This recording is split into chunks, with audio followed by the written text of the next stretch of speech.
Welcome everybody to the April 6th Board of Commissioners meeting. Please silence your cell phones, pagers, and other electronic communication devices. Agendas and speaker request forms are located at the back of the chambers. The commission now utilizes speaker request forms, so if you'd like to speak on an item, sorry,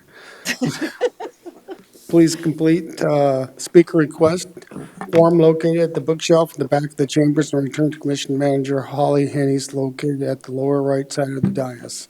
At this time, we'll call the meeting to order. We'll do a moment of silence and pledge of allegiance led by Mr. Ron Rosknecht.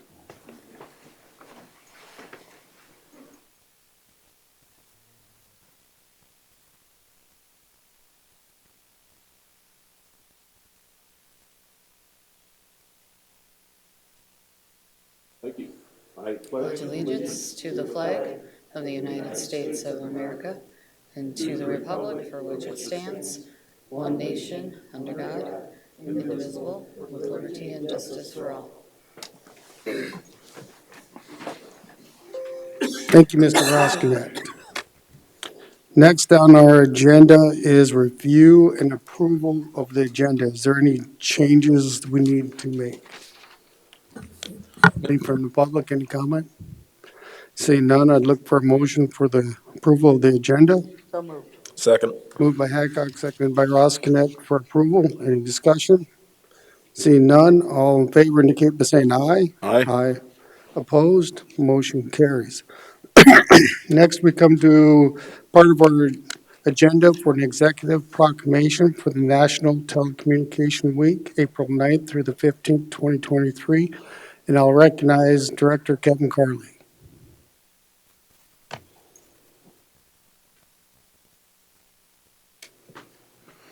Good morning. Kevin Carley, Director, Pennington County 911. Each year, about this time of year, we celebrate National Telecommunicator Appreciation Week, and it's just an opportunity to recognize people that sit behind the mic that very seldom ever get recognized because they're not out in the public eye, but they're very heavily involved in first responder and handling those type of emergencies. So it's just an opportunity to recognize those staff that are dedicated and work hard. Thank you.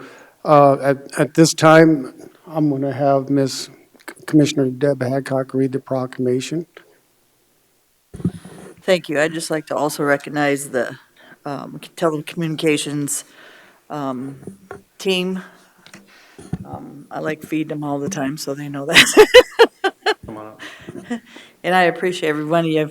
And if you would come up, that would be appreciated.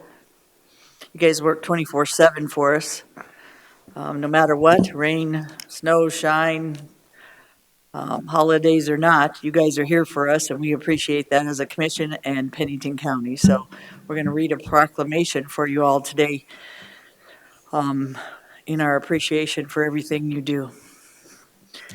So, whereas the Pennington County recognizes the significance of the Emergency Communication Center to Pennington County and its citizens. Whereas emergencies requiring police, fire, or emergency medical services can occur at any time without notice. Whereas prompt emergency responses is critical to the protection of life and preservation of property. Whereas the safety of our police officers, deputies, firefighters, and paramedics is dependent upon the quality and accuracy of information obtained by public safety telecommunicators from citizens who report emergencies to the Pennington County Emergency Service Communications Center. Whereas the public safety telecommunicators are the first contact our citizens have with emergency services. Whereas public safety telecommunicators are the single vital link for our police officers, deputies, firefighters, and paramedics by monitoring their activities by radio, relaying information, and ensuring their safety.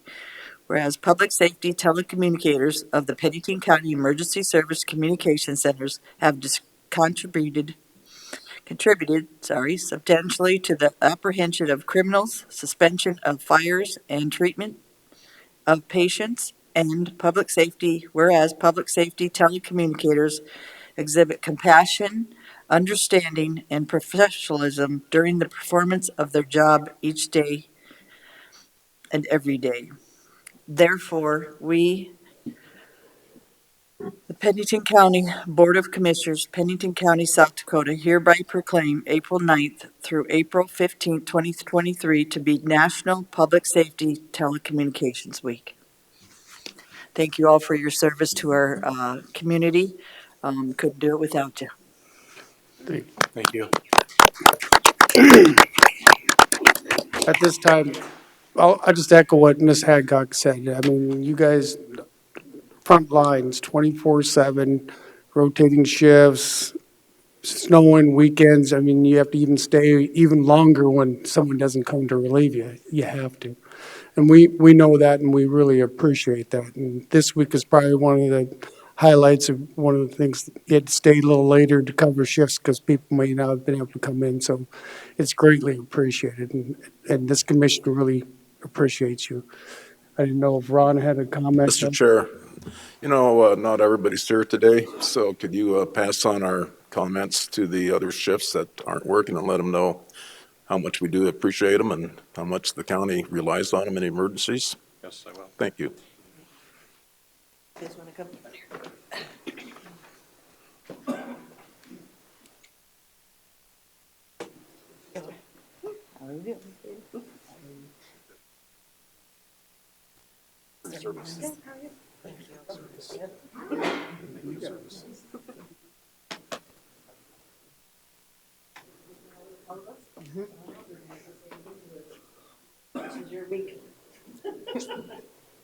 We go up, it's a little easier in the corner there. You want the corner or the backdrop? Either way, either one. Just pick one. I'll let, Gotta squeeze.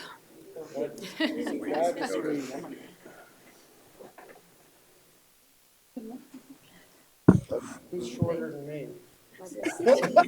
I don't see nobody shorter than me. Tracy, the most important one. Right. Looks good, thank you.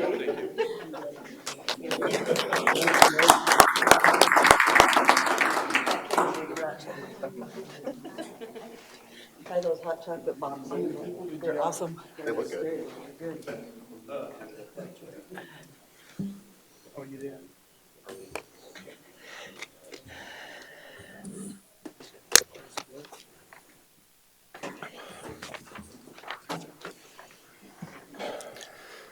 All right, thank you, folks. Next, is item number 6, Board of Equalization Oaths of Office. I'd look to table this item until we got maybe another person coming. Motion to table? I'll second that motion. Moved to table by Hadcock, seconded by Ross Connect. Any discussion? Seeing none, all in favor indicate by saying aye. Aye. Aye. Opposed, motion carries. Thank you. Next, we come to the consent agenda, and I'll recognize Office Manager, Commission Manager Holly Hennies. Good morning, Commissioners. For public notice, the Board of Commissioners uses a consent agenda to act on non-controversial and routine items. The consent agenda is acted upon by one motion and vote of the board. Items may be removed from the consent agenda and placed on the regular agenda at the request of a board member or citizen.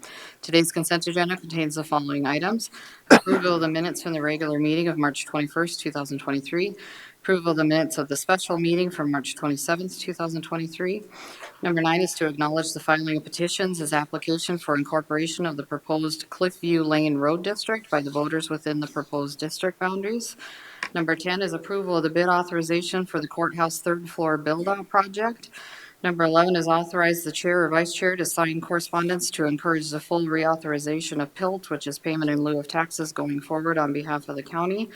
Number 12 is to rescind the motion made on February 7th, 2023, approving the state infrastructure bank loan application for the South Rochford Road reconstruction project in the amount of $11,962,000. And number 13 is approval of the Adopt a Highway application for a portion of Lower Spring Creek Road by the Spring Creek Kids as submitted by the Highway Department. And number 14 is approval of the Adopt a Highway application for a portion of Twilight Drive and Covington Street by the Holtz House Home Services. Thank you, Holly. At this time, is there any members of the public who wish to remove any items from the consent agenda? Is there any members of the commissioners who'd like any items removed? Thank you. I would like number 11 and 12.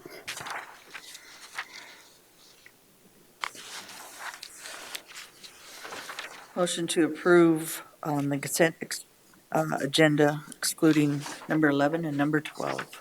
Second. Moved by Hadcock and seconded by Roskinek to approve consent agenda 7 through 14 minus 11 and 12 for separate consideration. Any further discussion? Seeing none, all in favor indicate by saying aye. Aye. Aye. Opposed? Motion carries. Number 11, authorize chair and vice chair to sign the correspondence to encourage full reauthorization of the PILT. I pulled this for the simple fact that this is something that we do every year, right, Holly? And with this motion, it'd be automatic to where we don't have to do that.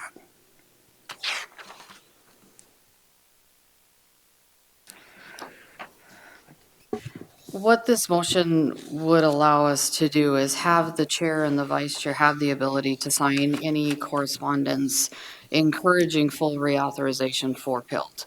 PILT is a federally funded program, and when it comes to the timing aspect of some of this stuff, it comes up quickly, and we don't have time to get it on the agenda to have permission to be able to do that. So this would just allow us to be able to do it whenever the need arises, when it's not convenient to get it on an agenda. It doesn't bind the board to anything. It's encouraging future revenue sources. Thank you, Holly. And I wanted to highlight, Holly had created this pamphlet, which was approved by the Black Hills area county officials at their last meeting. And this explains what PILT is. And I think that even just saying the acronym right now, we're going to have people that don't understand what that is. And that's payments in lieu of taxes. Payment in lieu of taxes on the federal lands that exist within our county that we are unable to collect property taxes on, but we still have to provide the services to. Exactly. And so it's very important. It's something that the WIR champions every year. And so I've mainly just pulled this to give Mr. Chair. recognition of this. Mr. Roskinek. Put that in perspective, our PILT funding for 2022 was $1,807,413, and how that was arrived at is they take 684,835 acres and they pay us $2.64 per acre, which is the funding for 2022, and hopefully we don't lose that funding. It's not guaranteed, each year that could change, but Correct. every little bit helps. Correct. Thank you, Holly. Thank you. Good. Move for approval. Oh, motion to approve? Second. Moved by Hadcock, seconded by Roskinek for approval. Any further discussion? Seeing none, all in favor indicate by saying aye. Aye. Aye. Opposed? Motion carries. Item number 12. I had this pulled so I could get kind of an explanation of what happened. We had a special commission meeting to approve this, and now we're rescinding it, and I don't know why. What happened was it was just simply a clerical oversight that we didn't realize we had a motion already sitting out there for the original loan application and the $11 million amount. So then when the board met on the special meeting to do the revised one, the way the minutes were written, it made it look like we had two applications out there for that loan project for South Rochford, and we don't. It is only the one project, the one application. So the cleanest way to make the minutes correct is just to rescind the first motion approving the lower amount so that the second motion in the 18, I think it was 18 million something Yeah, from the special meeting is accurate and it's still sitting on the it books. still sits, It's okay. in the minutes. When I was reading through my agenda and I looked at what was provided, it really didn't explain to me what, Yeah, no, my apologies. We should have rescinded that motion when you guys did the special meeting and okay. we missed that piece. That was the only reason why I pulled it. Motion to approve number 11 and 12 on the consent agenda? We got 12 already, just need, or 11, just need 12. Okay. Motion to approve 12? Moved by Hadcock, I'll second that motion. seconded by Ross Connect. Any further discussion? Seeing none, all in favor indicate by saying aye. Aye. Aye. Opposed? Motion carries. Next, we come to regular agenda items, and we'll welcome Travis Laster. He timed that just right, didn't he, folks? Item number 15 is where we're at, Mr. Laster, and it's items from Highway Department. I'll recognize Superintendent Joe Miller. Good morning, Commission. Joe Miller, Pennington County Highway Department. I would just ask that we continue this to May 2nd. The family's flights got canceled on Monday due to our weather, so they asked that we continue this to May 2nd. May 2nd. My motion would be to continue Resolution 2023-04-04-1 till May 2nd. Board of Commissioner meeting. Board of Commissioners. Motion by Hadcock, Second. seconded by Laster to continue to the May 2nd meeting. Any discussion? Seeing none, all in favor indicate by saying aye. Aye. Opposed? Motion carries. Thank you. Joe. Next, we come to item number 16, Pennington County Resolution requesting backstop fund for Pennington County litigation expenses that led to the national opioid settlement. And I'll recognize Mr. Vern Goodsell.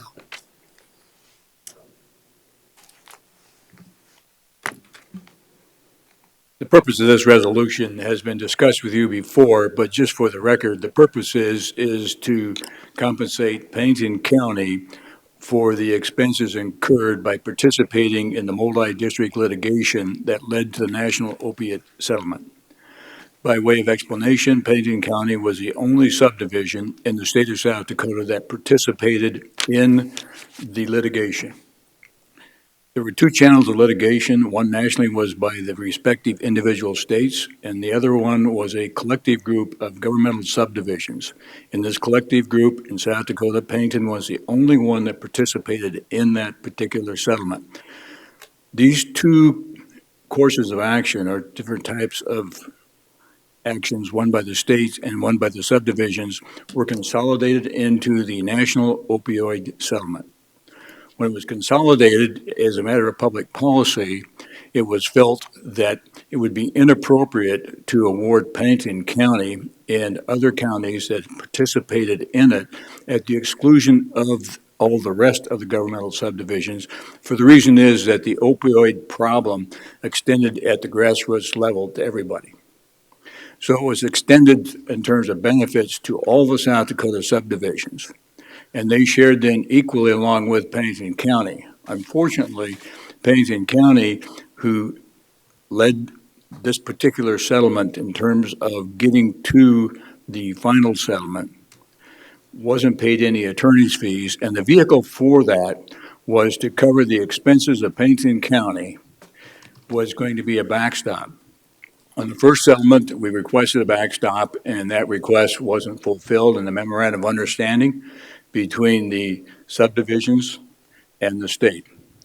And so officially, this resolution is to request that the governor and that the attorney general amend the memorandum of understanding to allow Pennington County to be compensated for its litigation expense in pursuing this for the benefit of all other subdivisions. And I would note that when it's collectively looked at is that the de minimis amount of reduction for any other subdivision or city is pretty small. As noted in the resolution, I think it's $521 reduction for Rapid City, and the largest one was Sioux Falls, and that was about $1,600. So in terms of redirecting funds away from public service, is that by compensating Pennington County, it's simply going to put them on equal status. And if there's any questions, I'll be glad to answer those for you. Thank you, Vern. Is there any questions? Sure. For Mr. Ross? So Vern, that settlement, that's a kind of like an annuity. I mean, there'll be future years. Yes, But this yes. is only a one-time fee or cost that would be applicable. Yeah, this would apply so that there'd be a backstop on all the continuing settlements that come down. The backstop would be funded so that Pennington County would be funded for its expenses in getting to these benefits to everyone. It's not retroactive going back and changing what's already happened. There's been one settlement's been pretty well completed. We have the Jensen settlements in the progress and another one, two or three out there, because all these settlements are kind of incremental, and then they're also spread out for a long period of time. Some as long as, 16 years, but most of them are going to be within, 3 to 5. Thank you. Any other? Well, I just want to reiterate, Vern, I think this is great. I think this is what we need to do, and you were honest with Pennington County and the commissioners at the very earliest beginnings of all this. We're talking, it's been years, and at the time when we decided to move forward with this, there was court cases going on, and we didn't know which way all this was going to go, and I don't even think the state did, but we took the initiative to join in, so I call it as a safety net to cover us either way, and then they changed the rules at the end. So I think I'm in support of doing this for Pennington County. And all I can say is I'm pleased to represent you on this. I'm going to make sure that there's no harm that comes to you and that you're going to get the same benefits as everybody else. Yep. Okay. Thank you, Vern. Thank you, Bert. Thanks. Is there any public comment? Seeing none, is there any from the commission? Oh, Chairman, Ms. Hadcock, move to approve the resolution requesting a backstop fund for Pennington County litigation expenses that led to the national opioid settlement. moved by Hadcock. Second. Seconded by Lassiter. Any further discussion? Seeing none, all in favor indicate by saying aye. Aye. Opposed, motion carries. Next, we come to item 17, items from Auditor Cindy Moeller. And Cindy, probably after this, will request to do the old staff, take it off the table because it looks like our agenda is pretty fast. Sounds like Mr. Drews won't be here till about like 11:30. Okay.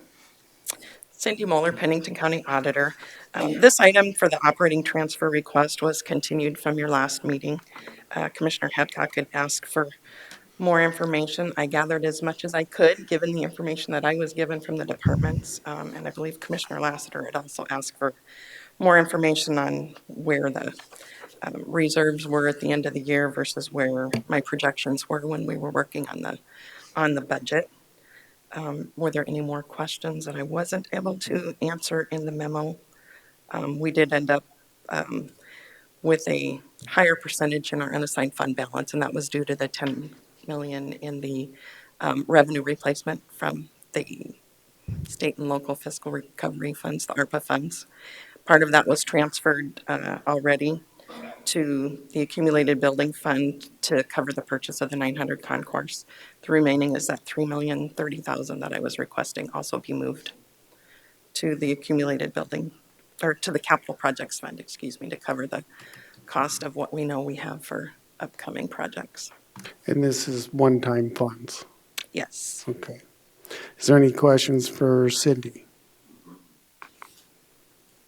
Mr. Chair, I guess the only thing I'd say, it's encouraging that there's a projected 20% reserve in the unassigned fund balance, which kind of gives everybody a comfort level. That is the goal. So yes, it's good to see it at that point.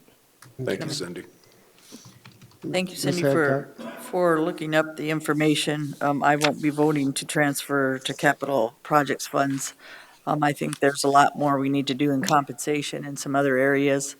And we've had a lot of changes already, and I believe at this time, it could always be transferred there when we need it, if that's the goal. But at this time, I think it's almost smart, it is smart, to put it where if it's needed for wages or something else for our employees or our department heads, that is not a want, but a need, that should be available. Thank you, Ms. Deb. Any other comments?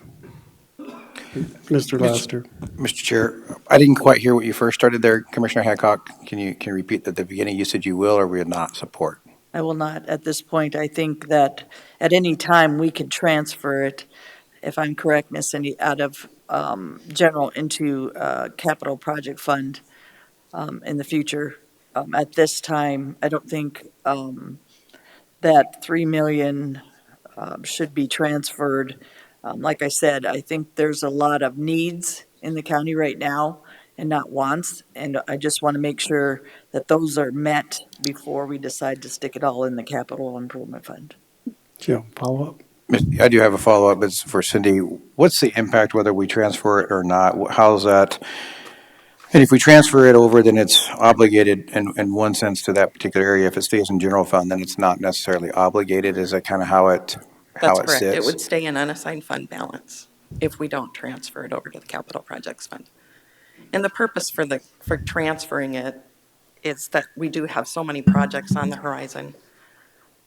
And I know that the original intent of the 10 million was to use it for the jail projects. We moved some of that stuff around just so that we could offset the expenditures in the general fund to free up the revenue to then transfer to capital projects. That was the original intent of the $10 million. And so I was just following up on that portion of it and also looking at it from the building committee standpoint that we know we have a lot of expenditures coming down the pipe. Mr. Chair. And so with those expenditures, what we have in there currently that's not going to cover all those expenditures? Not from the information that I've seen, no. Will this transfer then cover all those expenditures? I guess it depends on how far out we go with the projects. There we go. Okay. I think that's all my questions. I don't know if I can, I'm not sure if I want to say that I do or don't want to transfer the funds. I always believe in having it's kind of like a piggy bank. You're saving for the things you know you have to spend for, essentially, is what this is. I also don't want to get us in a tight spot either. That's why I'm kind of, you sit there and you smile at me, but yeah, I just don't want to get us into I don't want to get the county into a tight spot. That's what my concern is. And I just want to make sure we're making the right decisions so that we don't do that to the county. Mr. Chair, I'll make it. Have you commented already, haven't you? I don't think yes. Oh, yes. No. Okay, started. Mr. Roskinet. no, I was just going to say, maybe can we table this until we get the full commission? Is that a motion? Well, I'd like to make a comment before. Sure, I want we to do go that. ahead and comment. Then I probably don't have a problem. My comment on this is, this year I'm not on the building committee meeting or board. But last year, learning where their direction was and where they were going. And as Cindy said, that 10 million was originally set for the jail to do the infrastructure that we're going to do. And it still is in the plan. So the plan is to do the underneath infrastructure of the sewers and all that stuff's in plan. And one of the things the building committee's been doing is sending out the minutes to the commissioners after every meeting throughout the years to try and keep them up to date. But as Cindy said, the original part of that 10 million was, and we did some great things. I mean, we did the volunteer fire departments and so forth, but I think this 3 million is a one-time fund, and I think the intention was we do have those projects going forward, so I'm in support of transferring it over. Those are my two comments. I'm okay with if we want to continue it on until we have a full commission or have some more talk, but that's where I stand on that. Chairman. Ms. Hackett. So I know on wages, I understand it's one time, but we keep moving people up and we got to be able to pay those wages. And if we are already doing that and have been doing that and we're safe right now, it's only April. So we're 4 months into this year.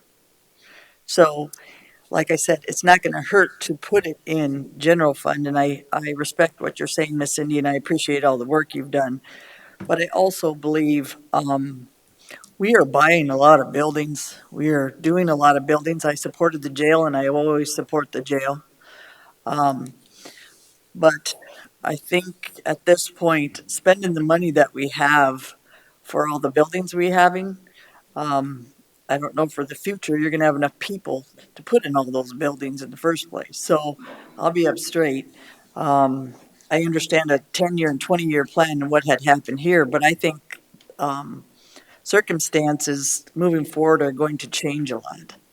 So I can't say I'm supportive of all the buildings we're ready to move forward with. I'd say most of them I am, but at this point, I'm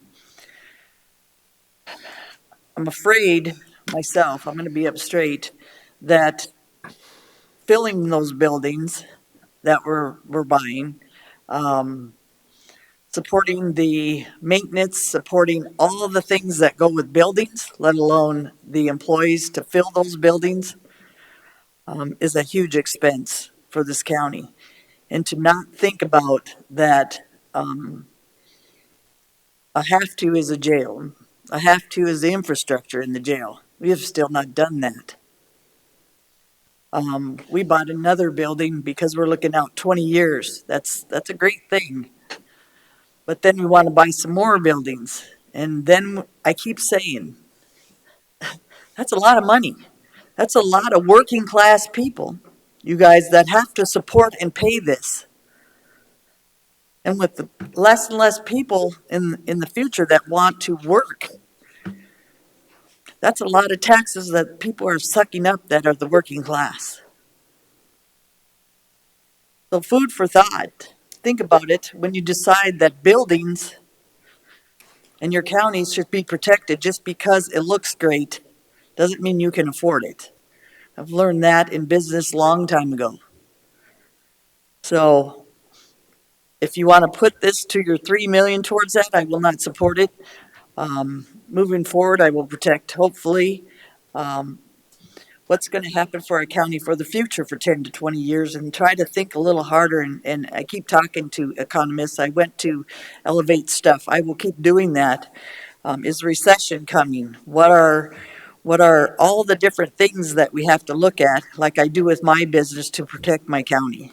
I'm not saying that these commissioners or any commissioners aren't, but I feel times are a changing, and we have to change with it. We have to think with a little more forethought about the future of Pennington County and the costs we are adhering to the customers or the people that serve us. So, thank you. Mr. Chair, Thanks, Doug. I just happen to have this article, and I'll just one sentence out of it. Elevate Rapid City showed the dramatic population growth of Rapid City in their 2022 housing study and found that the population in the municipality grew by 15% between 2010 and 2020 and is expected to grow even faster with an anticipated 18.9% increase between 2020 and 2020 and 2030. And being on the building committee, what we're trying to do is just stay ahead of the curve. And unfortunately, if the city's going to grow, the county's going to have to grow. It's just, it just seems to make sense to me. So I'm in support of the transfer. Chairman. Mr. Chair. Well, Travis. I'm going to ask a question on that one. I agree, we are going to continue to grow in the county and the city. My biggest question is, what's the impact of the TIFs and how much of that money are we actually going to recognize or see in 2030 and 2040? If it's under a TIF and it takes 18 to 20 years to pay off those TIFs, depending on which ones they are, sure, we're going to expand, but we're not going to have that growth until we hit 2030, 2040, or whatever year it hits. So you're right, we may have that growth, but we're not going to see the revenue collected until those TIFs are paid off. So we've got to be careful on that. We got to pay attention to that evaluation to determine what we're expanding and the impact of what we're going to be getting from the revenue. If our revenue only goes up 3% because we don't have growth, because it's all wrapped up in those TIFs, we're going to have a problem. Thank you, Mr. Laster. Ms. Hadcock? Exactly. Okay. Hold on. The other thing is, with inflation and things, is Rapid City going to keep growing? And Elevate told us up to 20,000 people from the base. It's 4,000. So I keep saying predictions are just predictions. There's a lot of other predictions that come into play for growth. TIF is one of them. But the other thing again is, are people going to move here and buy houses and buy the things for growth when those rates are high? Those utilities cost you money. People are having problems with groceries and things like that. People that have kids and daycare and everything else.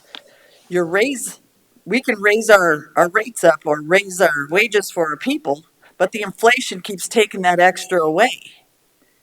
And then we're going to say all these people want to move here right now when that's happening. I think we need to think real hard about growth when you have a time where things are costing more than they ever have and people would have to move here, right? And pay all those extra costs and be able to afford it at a rate, interest rates and things where they are today. Those are things that I learned in economics 101 when you're doing a business or you're doing anything, including our county. So those are huge things that are going to make the difference. Might look good at 20% or 26% today, but that goes away real quick when those wages and those things have to be raised in order for the people of Pennington County, in a certain extent, to be able to afford what they can and still want to work here. Because next year, if our growth is 2 or 3%, that means you're giving raises at 2 or 3% and you want to retain employees. How are you going to retain them at that rate? And anything we have in reserves that we didn't use this year, maybe some of that might have to move some of those people forward. And like you said, one-time thing, but I'm going to pick an employee over a building. Because those buildings, some of that is already designated, I understand, but some of it is not. So think about that. Thank Mr. you. Chair. Mr. Roskinek. So about a year ago, we hired a consultant to do a needs assessment for the county.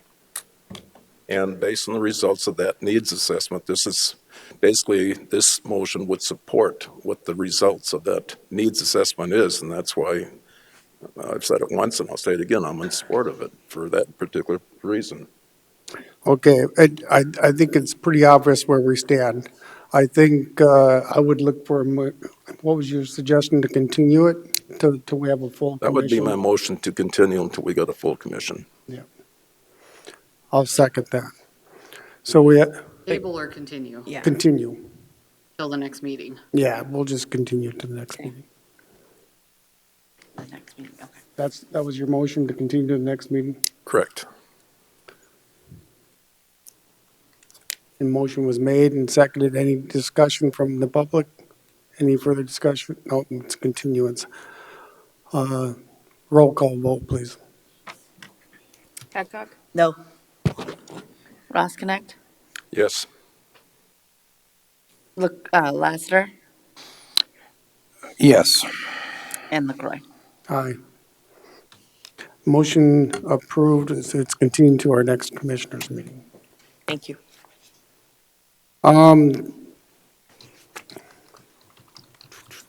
Did you guys want to do the oath of office now? I didn't know of, Wait for Gary. we're estimating at 11:30.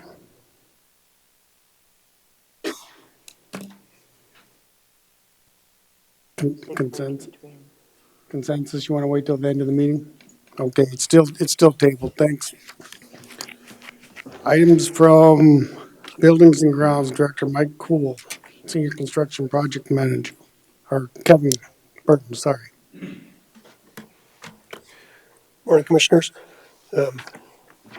Here I get to give the update on our projects, and that's a hard act to follow up off of the last conversation. But in the memo, I had outlined what we had set up as a way for the departments to ask for new projects within a project submission process. So in 2021, we had set that up. In 2022, we got 8 or so projects in there. Some of them we moved forward, some of them we did not. The building committee approved the following projects to move forward: public safety building, secure lobby and remodel, state's attorney's office renovation, 1922 courthouse tunnel replacement design, the courthouse annex third floor conference room build out, the mail room relocation, the courthouse annex second floor courtroom build out, and the public defender's additional offices.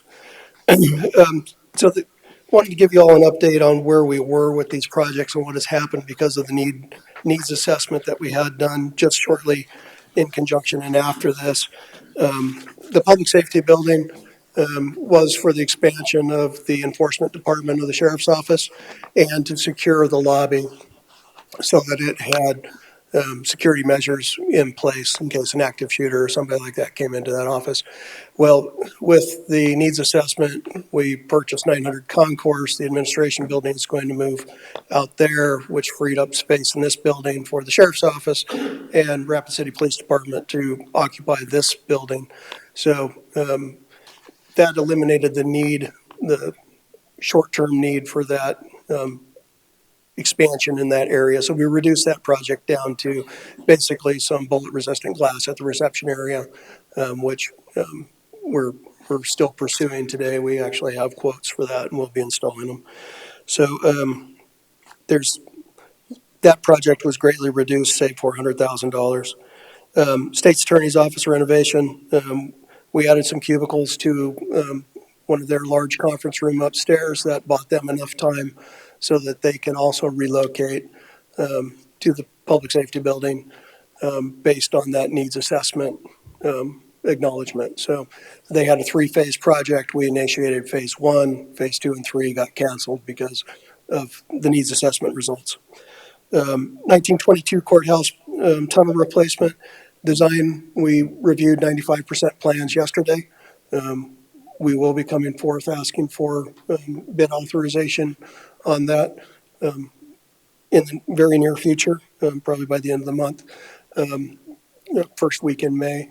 That tunnel is completely failed and is collapsing in and upon itself. It's a critical need that the county has to preserve our 1922 courthouse and all the utilities feeding it. So we do have that. It does fit within the budget that we had projected initially. Now, Kevin, with that one, there was some other funding to help with that one, right? That was based out of the accumulated building fund. Most of the building committee recommendations came forth from the accumulated building fund. That fund currently sits at about just shy of $2 million of accessible money. The building committee voted to always leave $1 million in reserve in that account for emergencies of a roof replacement or storm damage of some sort or those kind of things. So we want to retain that. The account is just shy of 3 million. This project, if bidding was currently like we are used to, should be around $1 million. But with the plumbing that's involved in it, repiping everything down there, it could, we have no idea where that's going to fall. In talking with consultants, things have gone 4 to 5 times as much in plumbing rates. So what you used to be able to get for $40 to $60 a square foot in a building, they had $275, something like that. Was that what they said yesterday? $275 a square foot for just the plumbing piece in a building that was just bid, which is so hard for us to try to estimate. No, what I was getting at is, it seems like I thought there was some preservation money available that was going to help. We did apply for a preservation grant. Those results aren't due until June. So we're looking at bidding this thing out in July. Hopefully we'll have some of those funds, or at least an acknowledgement of whether we can have those funds or not. We did apply for $750,000. So that's a pretty good chunk of what the tunnel project would be if we get approved for that. Okay. Thank Ms. Hadcock. So you have a list of 7 recommended projects, right? Yes. Let me ask you something. State's attorney renovation, mailroom relocation, public defender additional offices. These are all county administration. We plan to remodel this building in the future? This building? Yes. This building would require some renovation for the needs of the new departments moving into here once the administrative offices move out. Okay, So so, I think what you're asking though is whether these projects are valid now or not, and yes. and that especially the last 3 are essentially canceled because of the needs assessment recommendations for the project. So we're not trying to move those ones forward any longer. So the the state's attorney's office, so you're talking mailroom, courthouse annex, and public defender, or you're talking the ones, the state's attorney, renovation, the mailroom, and the public defender?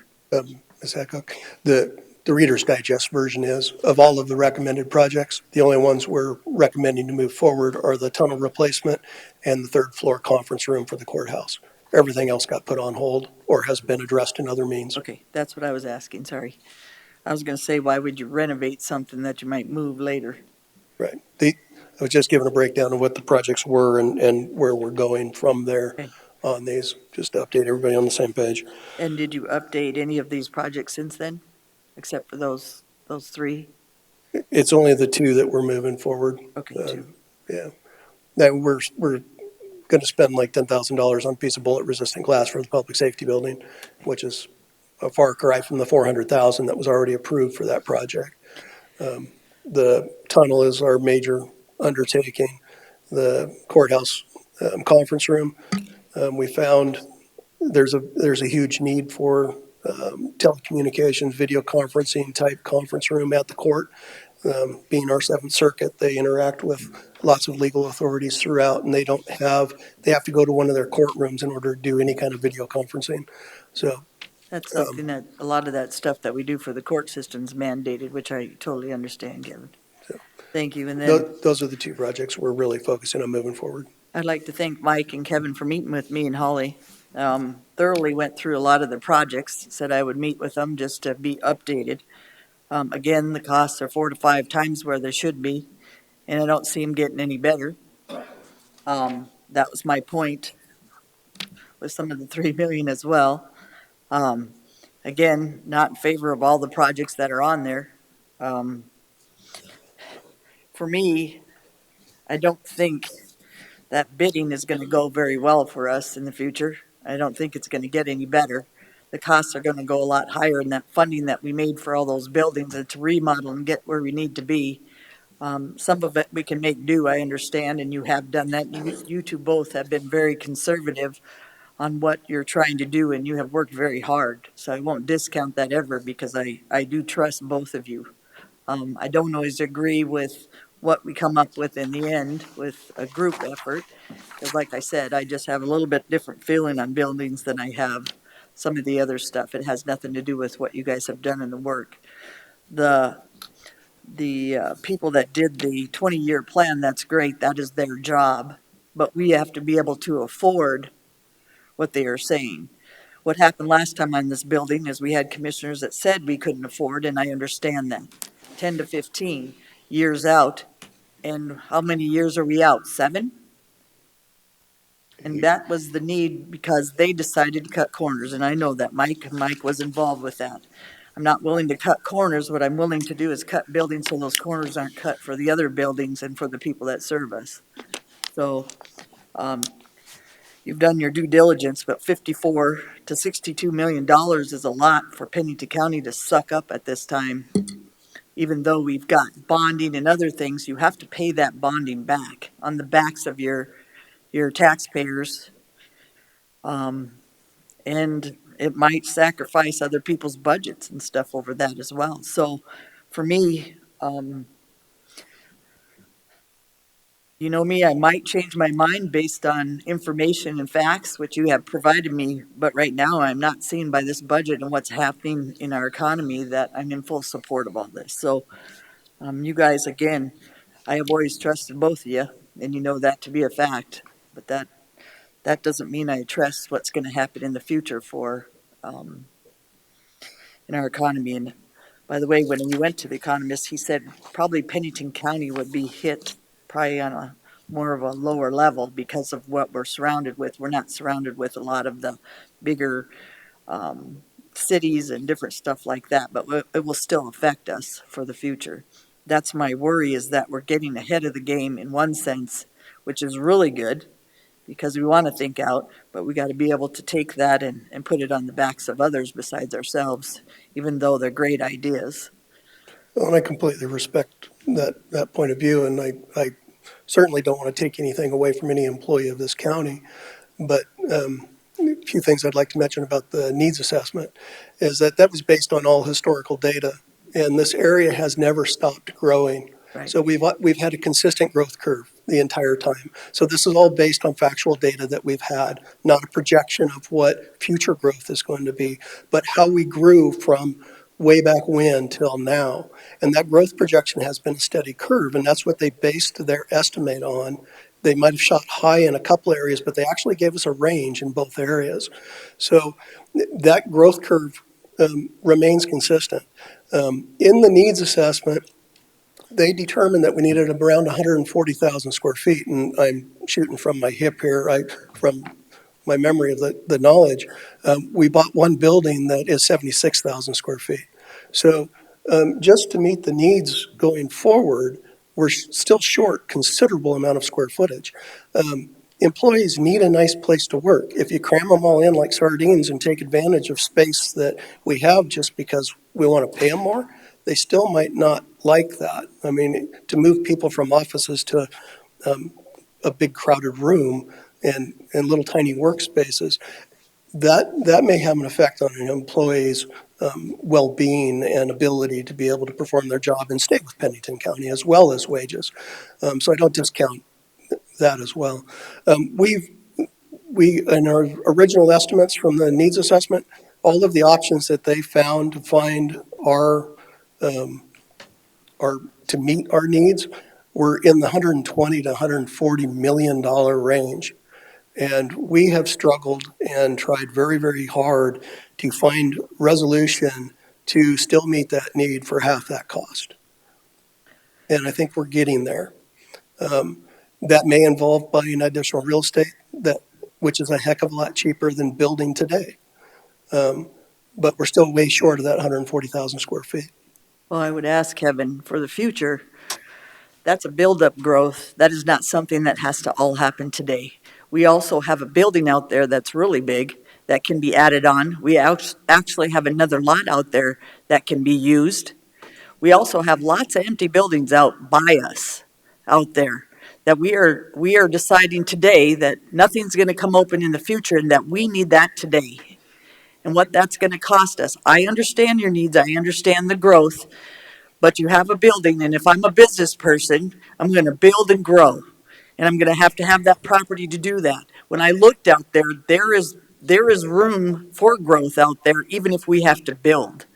So for me to think I have to spend all of my money or put 54 to 62 million in there for all the needs for the future 10 to 20 years, I don't do that in my business. What I do is look for growth and listen to what everybody's saying, which I understand you're doing. But the other thing is to be able to afford it along the way. I've never dumped out of 100 and some million, dumped half of it already because I'm thinking that growth is going to move for the future and that I can't add any buildings or anything that I need because we have to have those now. So the have to have today is not necessarily what I'm saying. What I'm saying is that a lot of times it's thriftier to buy in a recession economy when you can have the opportunity to buy it today, because tomorrow it'll cost a whole lot more to either purchase the property or to build on it. If we enter into a major recession, like I said, I don't have a crystal ball. There's lots of things this could go. All we can do is base it on the data that we receive, which was a steady growth pattern. Steady growth pattern doesn't have property prices drop, it has them increase incrementally over time. So for us to find an opportunity today to be able to do that and not build new on a vacant lot, not add on to a building, is a heck of a lot cheaper. We're talking 3 times more money to build anything new than we are to buy existing real estate and renovate it.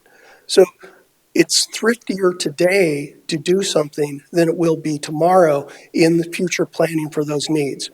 And that's the direction that I'm very believe that that's the direction that is the most economical path forward for this county. Well, 2009, we said that too, and look what happened. We had a recession, we had some major issues, things dropped.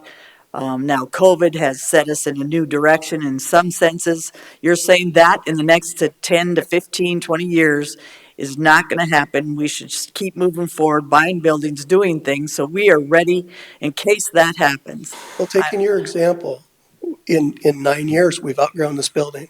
We have 3 projects right now trying to expand space within this building.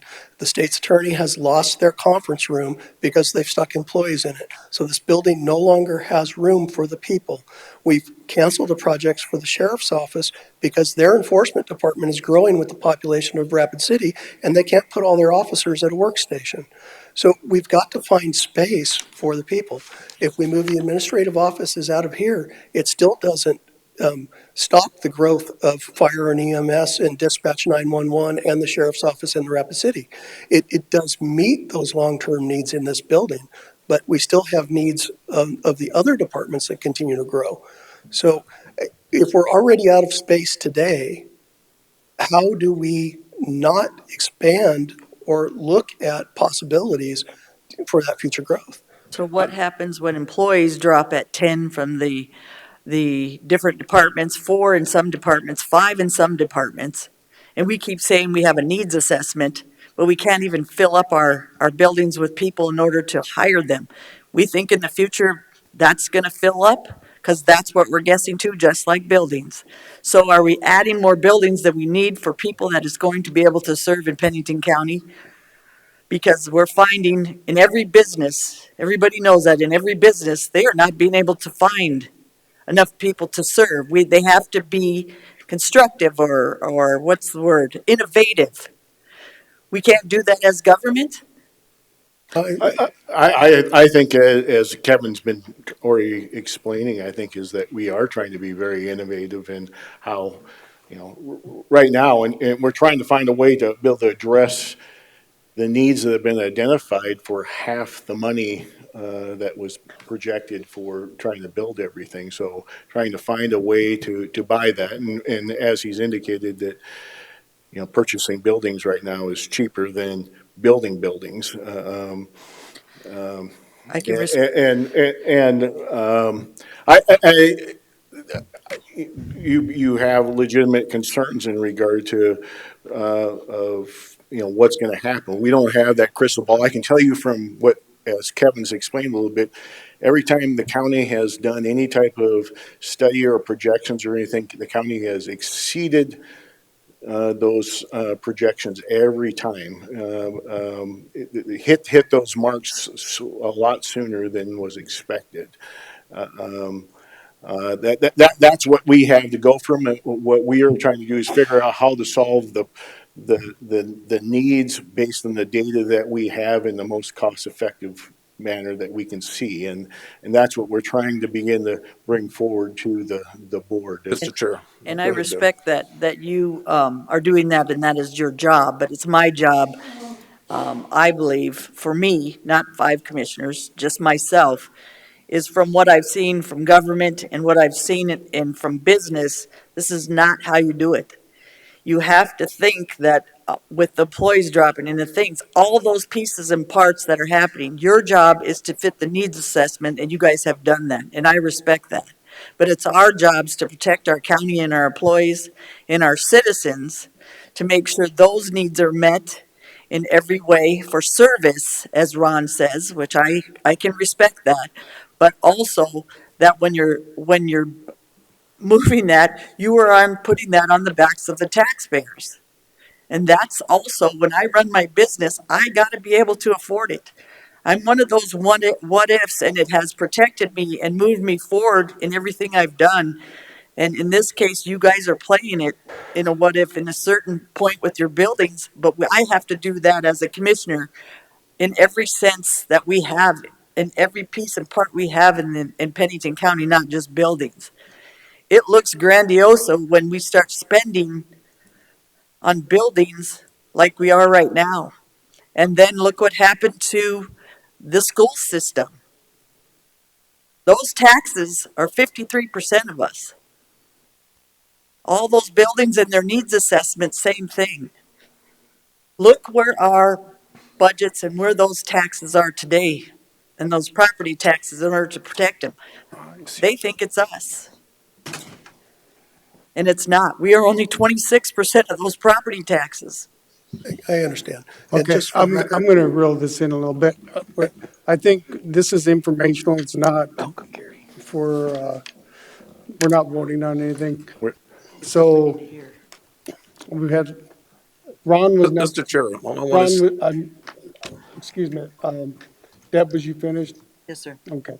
I think the Ron? only thing I wanted to say is I congratulate, we knew we need the space, and I agree with Deb, we got to watch what we're spending, but what we spent was, we bought a 76,000 square foot building in good condition, good quality construction on a 10-acre lot that has 500 parking spaces and fully furnished for $92 a square foot, the whole works.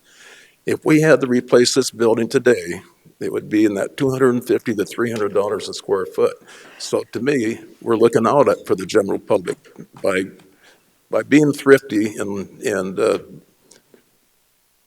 buying something that we know we're going to need in the future and get it for a very good price. I would not agree to build a 76,000 square foot building, build it new today at $250, $300 a square foot. I couldn't subscribe to that. But for what we got for $92 a square foot, I think it was in the public's best interest. Just my 2 cents worth. You done, Ron? Yeah. I think a good idea for Kevin and Mike would probably be the report that came in, maybe do a presentation to the commission on where that money is that you had in the building committee, what thing, and present it to the commission at a meeting. So we can kind of go through it and kind of see like where your projections are from the 120 to where it's at now. I think that might help. I do currently have those on flash drive if that's something we want to present now. I'm just saying, I think we should do like a 10-minute presentation of where all those numbers are, not only for a refresher for me, but for the public also. I mean, you make a very good point. I mean, that come back at $120 million. And these guys worked hard to get it down to where it is and to make, my biggest thing was on the infrastructure of the jail. In the ground, we got that in there to do the underground. That's the most important if we're going to do the bottom part. I mean, just to kind of, so the public and everybody knows that, we're working hard to get as much as we can with what we got. One final comment I got is our past commissioners, I don't think, they're as hardworking as any of us that are on here. But back at that time when this building was going, our growth was way down. We were just on the average of 2%, 3% every year. So, it was a lot easier decision to say cut back then because we didn't have what we had going on now. I just want, and Mike, you brought that up, and I'm just repeating what you had said. Well, I honestly think that it's just like the questions that are being considered now is having that crystal ball and saying that we're sizing it appropriately. We found out that we didn't size this building as well as we probably could have for the growth that has been that has occurred. There were choices made at that time based on just like now a little bit in regard to what's going to happen and how much do we build ahead to that. Some of this right now that we're dealing with is the potential when we bought a building and stuff is those are opportunities that we can capitalize on relative to limiting how much money we have to put out. That's how we're trying to solve some of these needs currently to meet these objectives. The other thing that occurred from back when we did the initials, the initial facilities master plan, the county could have just about bought any piece of property around this campus at that time. There was all kinds of opportunities, and we didn't do that. And now we're very limited in what we can potentially acquire. Those are factors to consider, I think, as well. So, Okay. Thank you. Mr. Laster, did you have any comments? Okay. Mr. Chair. Mr. Drew, before I go to anybody else, Drew, caught in. I guess the only thing I was going to say, there's 7 items there, and we're not going to do 5 of them because of the potential move. could we take the 5 that we're not going to do and just try to put a dollar figure on that, we're actually saving by not doing them? Not now, but just something for a future meeting. Sure, I have that in a Right. spreadsheet. And just for the record, I just want to mention that the current list of projects we have through the needs assessment and through the accumulated building fund have no impact on tax rate. So there's no increase in taxes to fund these current projects. We did, you guys approved a bond, but that did not increase the taxpayer's bill to the county. So we're trying to make this all fit within a current revenue stream that we have. Yes, the bond has to be paid back, but it's not an increase to the taxpayer. I can't guarantee that we wouldn't ask for something in the future to expand jail or other services that are mandatory, but that would be down the road. We have a pretty solid plan to get us started down that path with no increase to the taxpayer. Thank you, Kevin. Mr. Chair, One- only thing I want to say about the bond is that reason we pulled the trigger on the bond as quick as we did is because interest rates were going up, and we knew we were going to have to bond sooner or later. If we would have bonded a year and a half ago, interest rates would have been substantially lower. So our concern was that we don't know where those are going to stop at either. So I think that's one of the reasons why we thought we better do it when we did, while we're still semi-attractive interest rates. All right. So you guys got a plan for giving a little presentation on, It sounds like I think it's at the needed. appropriate time when we're talking about any type of requests coming forward that we maybe could do that presentation to show where things are at. yeah, I think we should have a public meeting on the buildings and what we're doing. We've been doing buildings, our assessments in different people's area. I think we should have a public meeting of what we're doing in Pennington County with our buildings to be fair to our public. And we did present all the results of the needs assessment in September to this body. So BKV was here, they presented all of that. We'll maybe have a public meeting and tell everybody what we're gonna be doing with this, because this is gonna increase the taxes. I know you say some of it, but a remodel is 3 to 4 times at this point. Anything you saved on buildings right now is going to be sucked up through trying to remodel. So you might save on the building, but you're gonna have to redo a bunch of buildings inside, and that might cost you as much as what you just paid for a price of a building. So that has to be added to what you think is a savings for a building. You still have to, take my word for it, you still have to remodel it with plumbing, electrical. And that costs, as you know, if it doesn't go up to 5 to 6 times by then, you've sucked up all the money you saved on a building and you bought more buildings. Okay, so we'll talk. I think we have direction. Okay. Thank you, guys. Next, we come to items from equalization. I'll recognize Director Shannon Rittenberger. He's got a 2023 Pennington County Assessment presentation. Good morning, Commissioners. Shannon Rittenberger, Director of Equalization. So the presentation that I'm going to give you is almost the same as what we've had meetings in New Underwood, Hill City, Johnson Siding. Most of you have seen those. There's a couple of commissioners that didn't come to those public meetings, but you'll get it here. And I've tweaked it a little bit for simpler math for those of you that missed it earlier. I've also added some stuff at the end where we talk about what our assessment's done over time. So there's a lot of talk about growth, and so I've got the last slide of that, which will probably be a lot more interesting than the first part of this, because all of you know the first part of this when I talk about what rising real estate market does for property taxes. And I know everybody behind me doesn't really care about that either. So I'm talking to the video that's going to go on the website. But we'll walk through that. You'll see what we've done at those other meetings, and then we'll talk some numbers specific for the county commission. So, how does a rising real estate market affect property taxes? That's the big issue we've got this year especially. We all know our real estate market's increased substantially.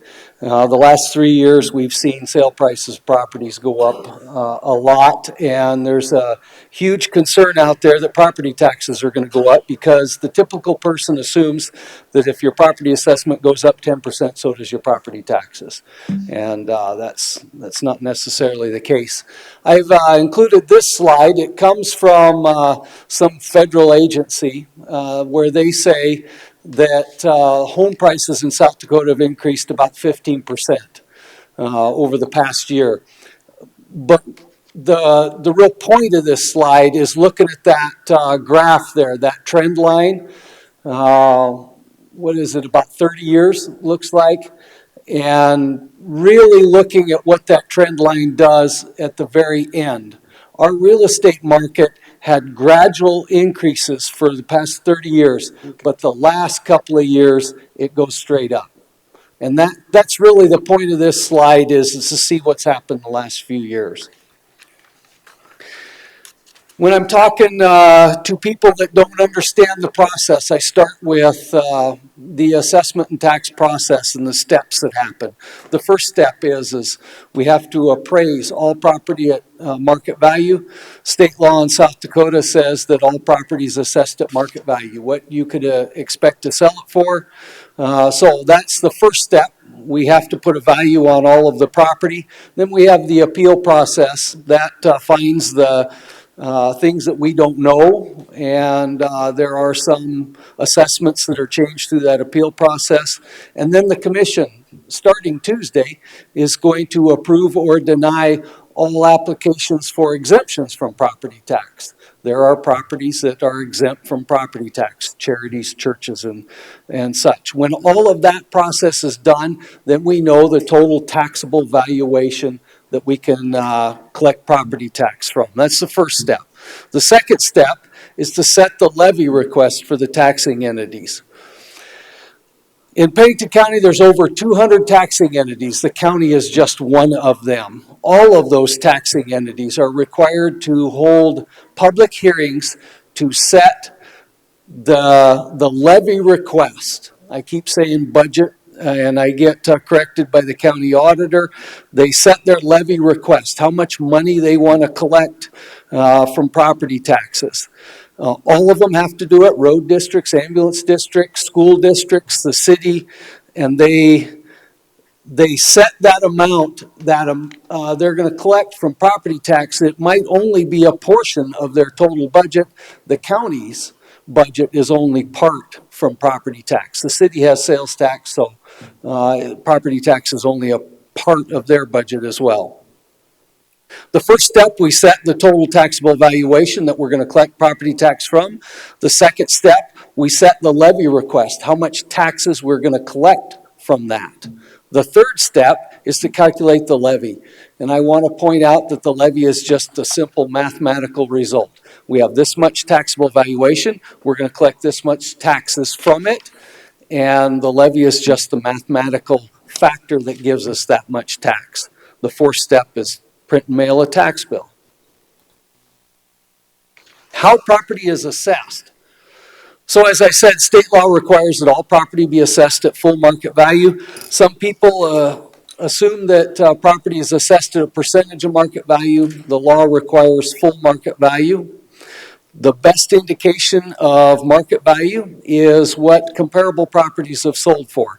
So we, like any other appraiser, are looking at what our market's doing, what properties are selling for, and that gives us an indication of what a property that hasn't sold would sell for if it were to sell. Assessed values increase or decrease in response to changes in the local real estate market. Assessed values don't go up when the county or the school district needs more money. Assessed values go up when our local real estate market goes up. Assessed values will go down when our local real estate market goes down.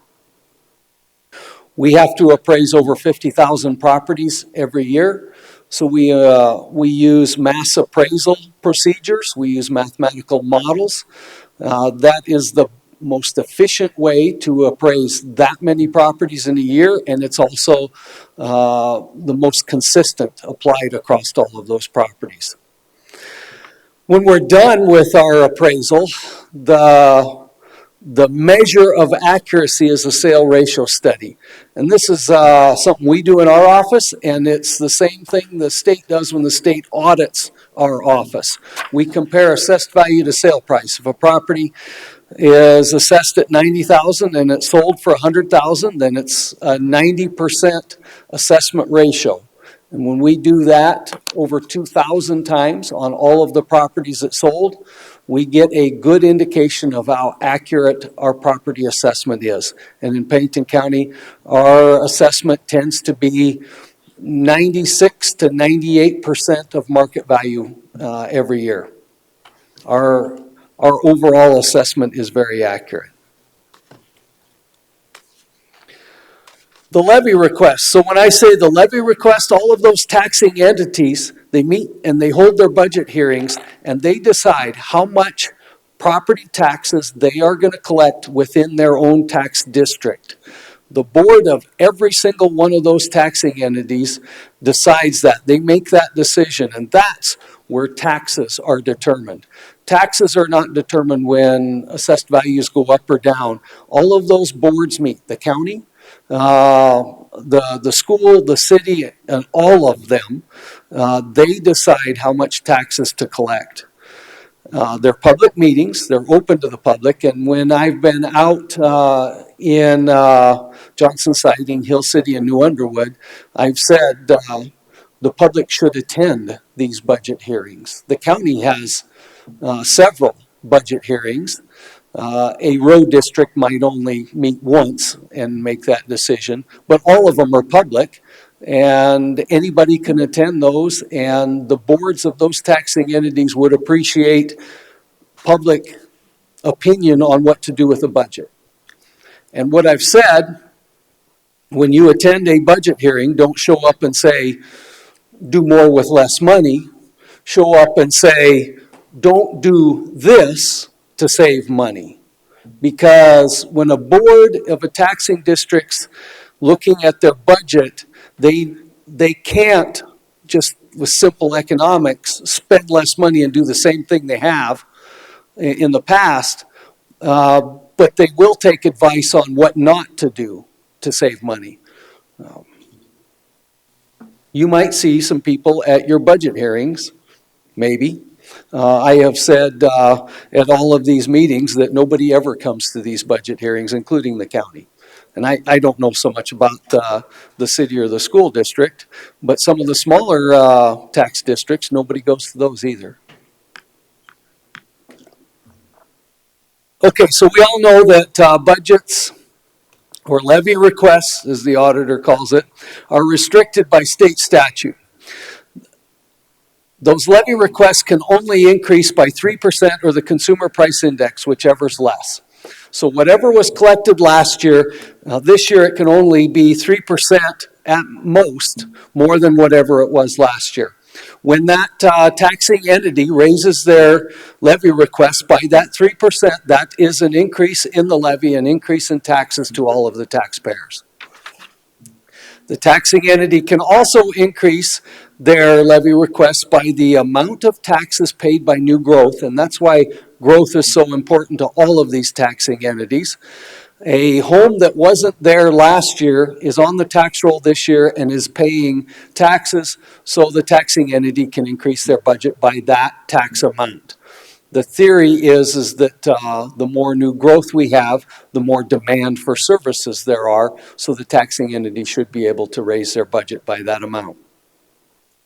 An increase in budget by new growth does not increase the levy because it's new money shared by everybody. Then there's the opt-out. The opt-out is the exception to these budgetary caps. If a taxing entity opts out of these caps, they have to state how much they're opting out for what reason, and for how long. And opt-outs happen every year somewhere. So Shannon, Chairman, can I ask Shannon a question?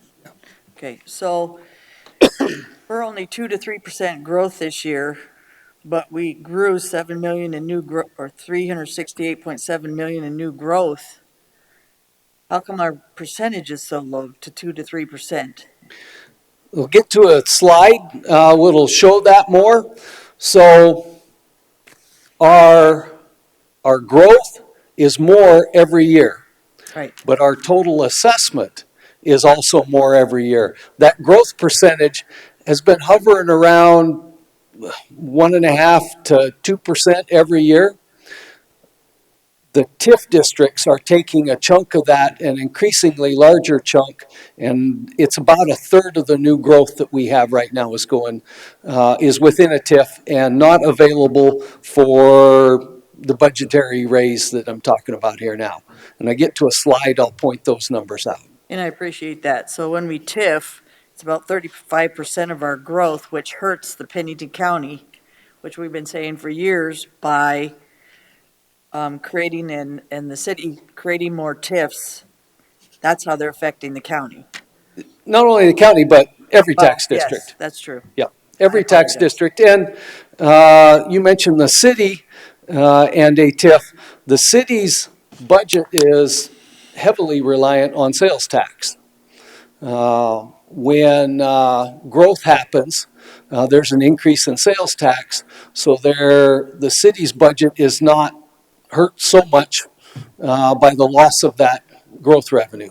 Well, I'm happy. Whereas the county doesn't have the option of many other incomes other than property tax. I appreciate that, just so the commissioners and the people of the county and the city and the school district understand that. Because the bottom line is, I don't think, and even it took me a little bit until you see 35% of growth, how much it really does affect us by a third by creating TIFs.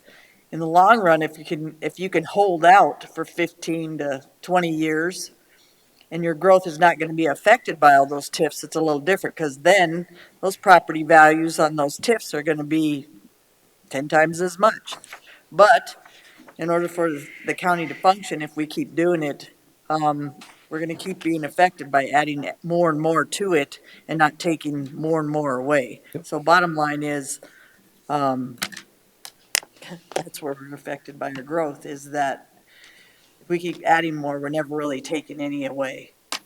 But I never truly understood the 2 to 3% and how we got there, but you said you're gonna explain that, on the bottom line. Yeah.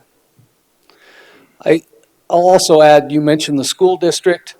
For the most part, the school district is insulated from the impact of the TIF by state aid to schools. So it doesn't really impact the school district as much as it does the other taxing So entities. Shannon, explain that so people understand that those taxes are taken from the state.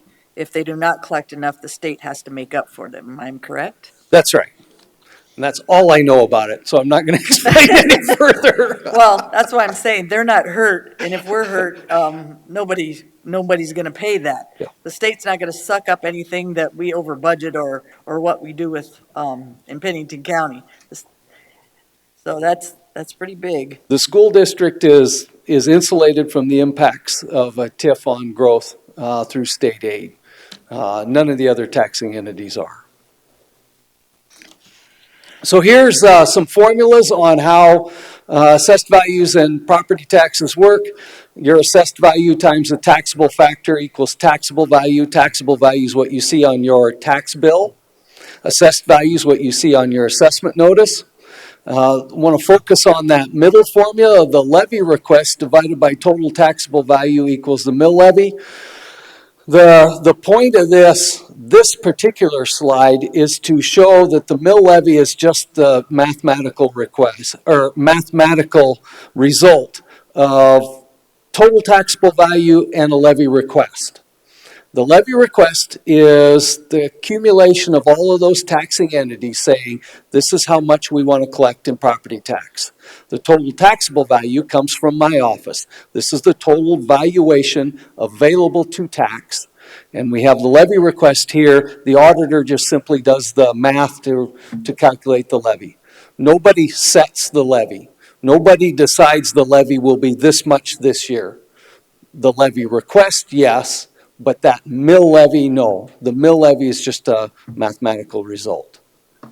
Mr. Chair, Mr. Oskinen. Shannon, why don't you just show them what you're doing? You're taking the total assessment, you're dividing it into the requested amount, and that results in that fraction of .017 or whatever. Like right there. If we have a levy request of $1 million, the taxing entities want to collect $1 million to fund the services they provide. And we have a total taxable valuation of $100 million. These are fake numbers. This is the simple math that I was joking about earlier. All right, because I can look up here and I can do the math in my head. We have a levy request of $1 million. We have a total taxable valuation of $100 million. The mill levy is just .01. .01 is what gives us $1 million of taxes out of $100 million of taxable valuation. Those taxing entities met and they set that levy request of $1 million. The total taxable valuation is the result of the county assessor setting the market value of the taxable valuation. Then there's the rest of this is what if, okay?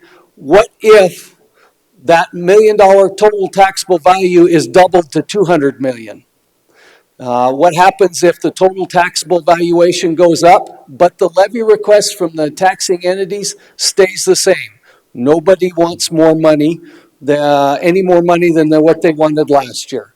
So the levy request from the taxing entities is exactly the same, but the total taxable valuation doubles. The mill levy has to be cut in half to provide the same $1 million from an increased taxable valuation. People assume that when the taxable valuation goes up, money floods into the taxing entities. And that doesn't happen. The taxing entities set their budgets and they set that $1 million. We want to collect this. Okay, so in that third line, the total taxable valuation stays the same. County assessor takes a year off. It's $100 million last year, it's $100 million next year, total taxable value. But the levy requests go up. All of the taxing entities want to collect more money than they did last year. The total taxable valuation stayed the same. The levy's going to have to increase to provide more tax revenue from the same valuation. That last line, a little bit more real, well, except our market's going down. But the reality is all parts of this formula are moving at the same time. But the last part is assuming our taxable valuation goes down. If our real estate market were to go down, assessed values will go down.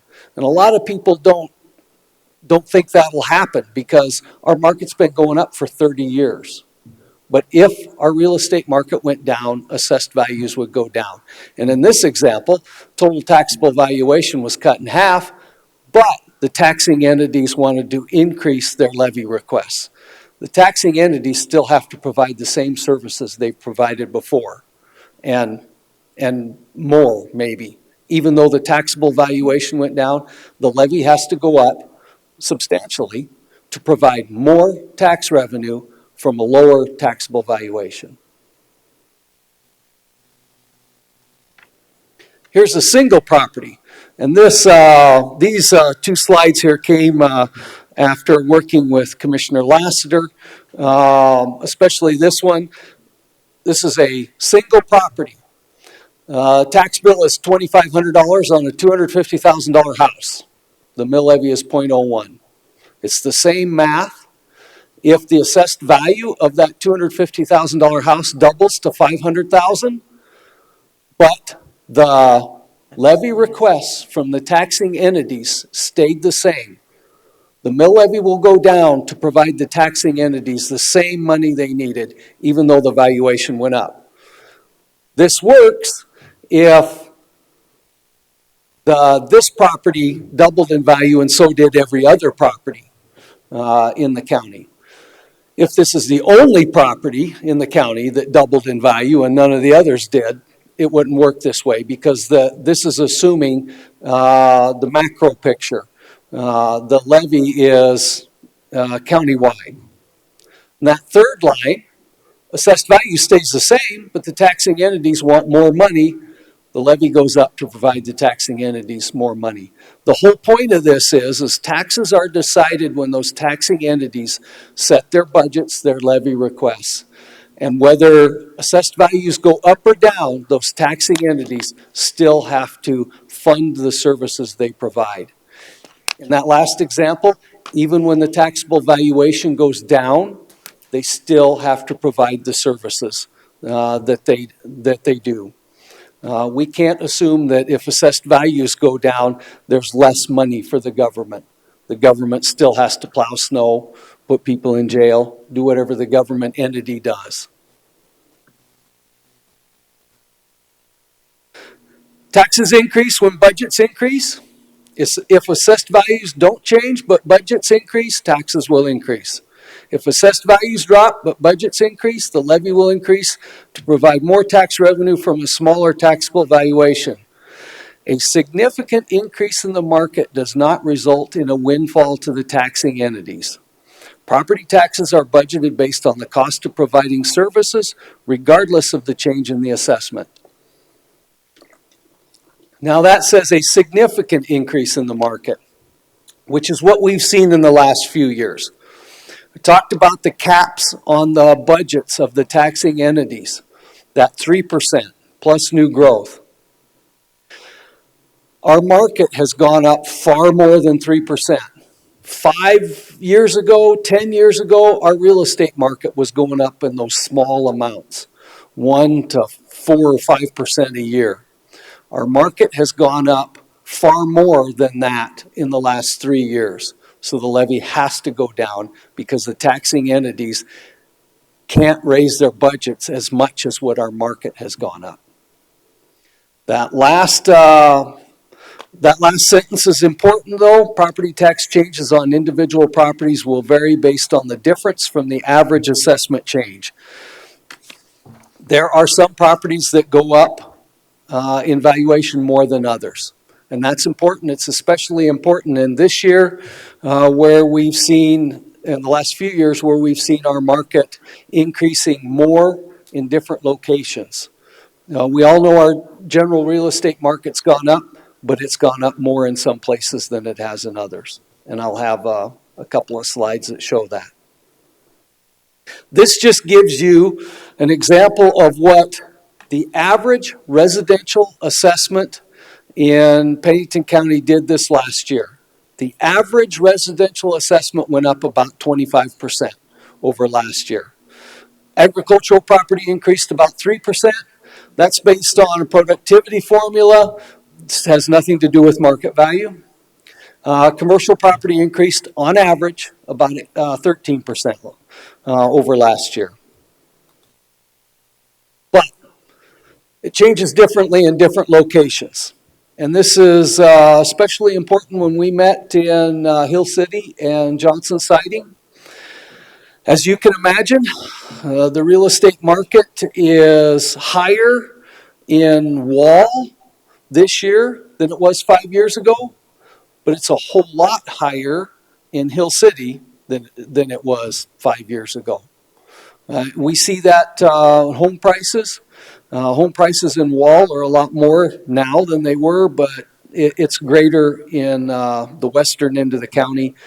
Look at the right-hand side of that graphic, that light blue column, 42%. That's the western end of Pennington County. That's where we're seeing the biggest increases in our real estate market. And I'll tell you that in that area, especially developable land, home sites, just bare land is increasing more than anything else. Mr. Chair. Ross, Shannon, one of the reasons these areas are hot, and we talked about that at Johnson site, and as we mentioned trees. People are paying more money to be in a forest than they are on a prairie. Yeah, so we joke about it, the almighty pine tree, but it's a reality. It doesn't have to do with the tree itself, but it's the scenic views. It's the aesthetic value of properties. And I think that everybody recognizes that. Yes, a house and wall is worth more now, substantially more than it was a few years ago. But the hot spot is the western end of the county.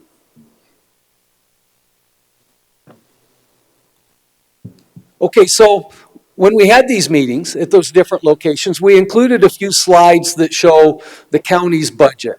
And the point of this one is to show that the county's budget is just, the property tax portion of the county's budget is just slightly under half. The county has revenue coming from other sources. That right-hand side of that graph there, that's property taxes. The other side of that graph is revenue from other sources. This is Pennington County's budget by function, and the sheriff doesn't like me to point out, but I take joy in it, that a large part of the budget is public safety, jail, law enforcement, all of those various entities of public safety. So this was just information for people so they get an idea of how the county's budget is spent. Mr. Chair. Mr. Roscoe. So when you look at that pie chart, general, government, legal. So actually, I asked Cindy, and I don't have that here, but I wanted to break that green down too, because we had a lot of people concerned about our budget and how we spend money. And so I guess just running the county itself is going to be primarily in that green as far as the different departments and whatnot. The blue right below it, general government other. The green is general government legal. Oh, excuse me. The blue is I meant general blue. government other, which includes the different departments, which is about 20%. So if we're going to lower property taxes and it's going to be done with the budget, we're going to have to focus on what's in the blue. Go over here to the yellow, jail. Okay. I just.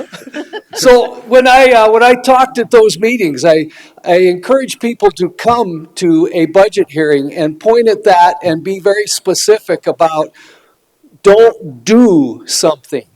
No, don't just say spend less money, but be very specific about what service can we live without to save money.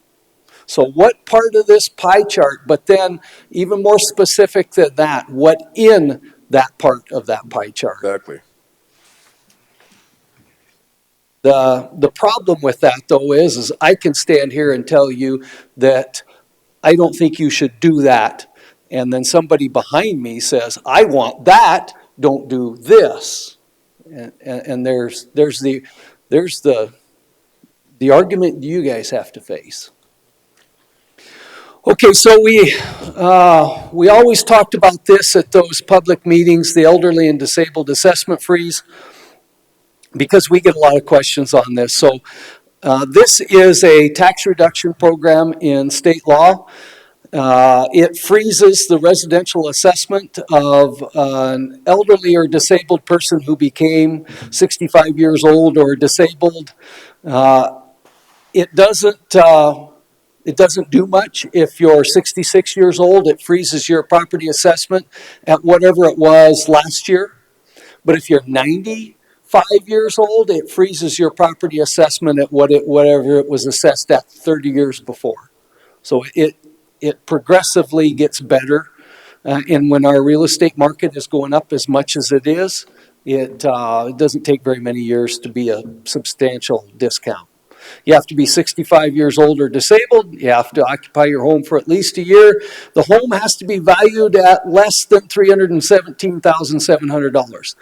The state legislature set that amount. Pennington County doesn't. This is all a state statute.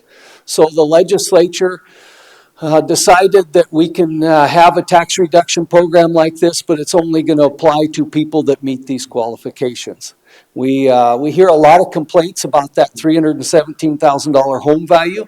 It was actually just increased by the state legislature for this year. So it's up from before substantially. It's increased over the years, but last year it took a big jump.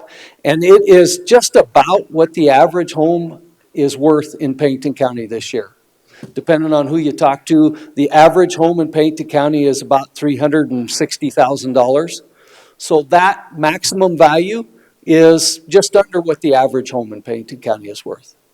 The applicant's income has to be below those limits. Applications have to be received by the county treasurer by April 1st, and the county treasurer will help people with these applications. Mr. Chair. Mr. Drews. A question, Shannon. On that valuation, that's based strictly on your assessed valuation of the home?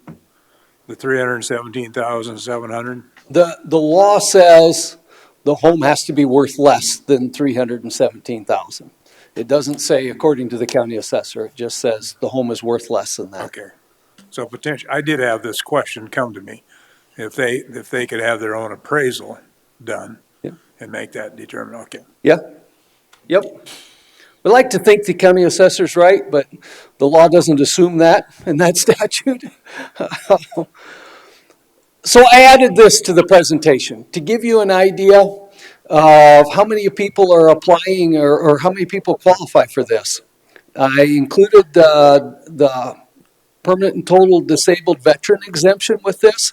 These are last year's numbers, and I will tell you, I don't know what this year's numbers are yet, but they're more. So it's higher for this year. So last year, between the elderly assessment freeze and the disabled veterans exemption, there were 764 properties that qualified. It was $91 million of value that was exempt from property taxes on those 764 properties, which amounts to an estimate of about $1.1 million in taxes that is shifted to all of the other taxpayers across Pennington County to pay for this exemption for those 764 properties. Just to give you an idea of how many have applied and qualified. And I know this year is more because it's more every year. You know, Shannon, I was just doing those numbers on that elderly and disabled assessment freeze. To qualify for that, you'd have to have income of under $3,100 a month for that 37,065. And so if you start breaking down expenses, insurances, and Social Security, I think is maxed at about 2,000 or 2,100 if I'm right. So right there, you're underwater Per person. per person, for a single person. I just wanted to bring out those numbers that I think the maximum Social Security for one person is like 2,000, 2,100. It might be in there a little bit, but to qualify, you'd have to, oh, I see, yeah. So if you just had Social Security, you'd qualify. But Yes. But if you had up to 10,000 in supplement, you'd overqualify. I don't think your number's right, Lloyd. You don't? No, the maximum is it could be considerably higher than that. Is it? on Social Security. Okay. Mr. Chair. Sorry to interrupt. So Shannon, there's a tax shift of 1.1 million. So for this, if the state was to increase those thresholds, the state's essentially losing 52% of that 1.1 million because they get 52% of the taxes that we bring in. No, There's no property taxes go to the state. cool, 53. Okay, The legislature did increase those income limits, increase the maximum value of the home this year, and increase those income limits. but when you say tax shift, that's taxes that we would normally get if they didn't apply for that program, but we're not getting. That's right. So if we're not getting it, then the No, state's not no, getting. you're getting it because all of the taxing entities have set their budgets, what they want to collect from property tax. Okay. And it will be collected. These properties are going to pay less, so everybody else pays more to make up for it. Okay, got it. The income limits were just tied to an index factor in this year's state legislature. So they'll change over time based on the economy. Okay, so Here really is a couple of slides that's probably more interesting than all of the other stuff I've just said. This is this year, Pennington County. We have 58,000 total parcels in Pennington County. About 54,000 of those are taxable. So my office is responsible for appraising 54,000 properties every year. We have almost $20 billion in total assessment, including the exempt properties, but only $17.5 billion in total taxable property valuation. So there's your difference there between total valuation of all the property in the county and the 17.5 billion that's actually taxable. That, I don't know how to make that go away. Well, that ain't it. We have 368.7 million in new growth this year. Okay, Commissioner Hadcock, you talked about this earlier. Of 368, almost 369 million in new growth, new property that wasn't here last year, about 35% of that happened in TIF districts. So when all of the taxing entities are looking at raising their budgets by that 3% or CPI plus new growth, this is where it really impacts budgeting. Just over a third of new growth for the taxing entities to be able to raise their budget is off the table. It's in TIF districts. Mr. Chair, Mr. Roski. Shannon, those TIF districts, is that city and county then combined? Yes. Okay. Yes. With county TIF districts, what do we got? 4, maybe something like that. But total TIF districts, I think we're around 80 or 90. Yeah. Well, the reason I ask them on the TIF committee, so I'm gonna have to be a little more careful in the future. Mr. Chair. Mr. Drews. Well, I'm not a huge defender on TIFs, but one of the reasons for the TIFs for our area is that they are used for the infrastructure.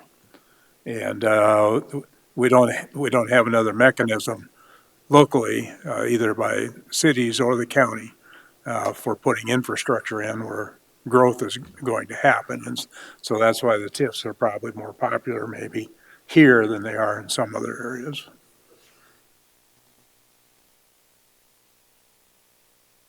This is just a graphic to show what's happened over the past 10 years. Our total taxable assessment 10 years ago was about $8 billion, and this year it's $17.5 billion. Our total assessment, taxable assessment, has doubled in 10 years. That is a combination of what's happened in our real estate market and growth.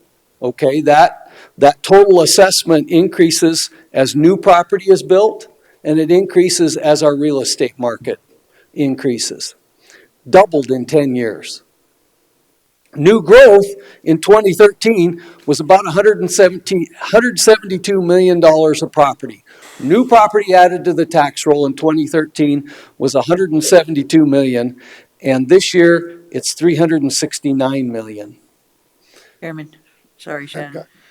So the growth, the new growth assessed has to go up in order to make the budgets, no?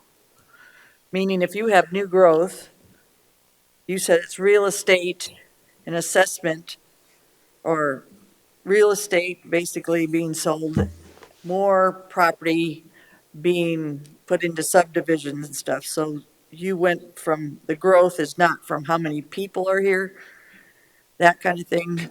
It has to do with the growth that's in the county through real estate, basically. Yeah, so we know our population has increased. Right. Yeah, okay, that's not a part of this.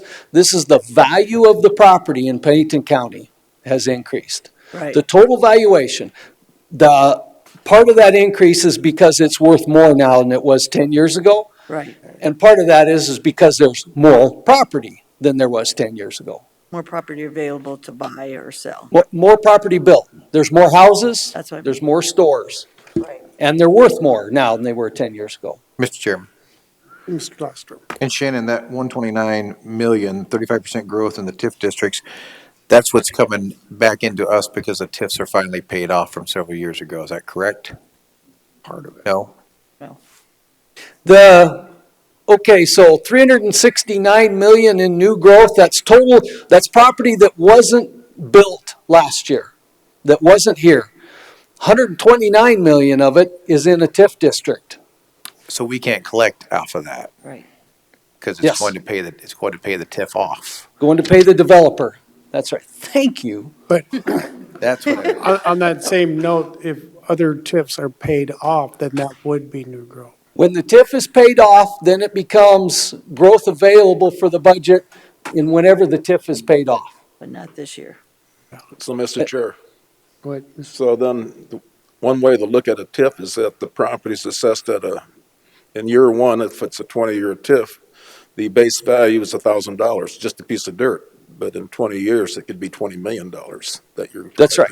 So that's one of the positive attributes of a TIF. Okay, so a TIF district is a tax incentive.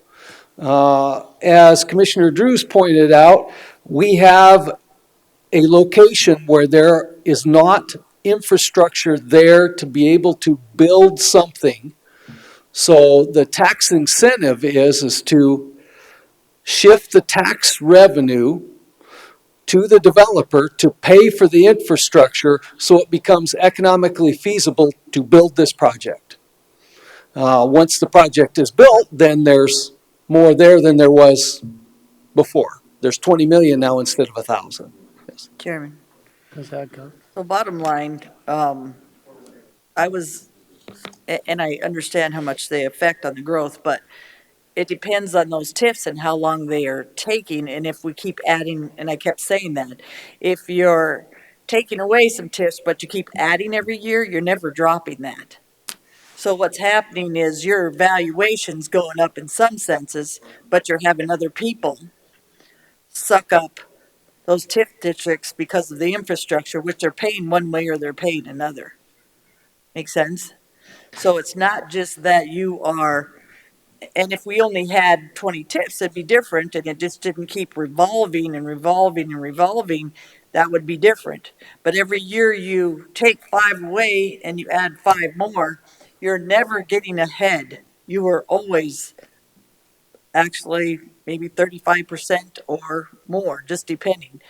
Bottom line is that dollar property that you are changing, of course, is great because it goes from $1 to 10,000 in 15 to 20 years, right?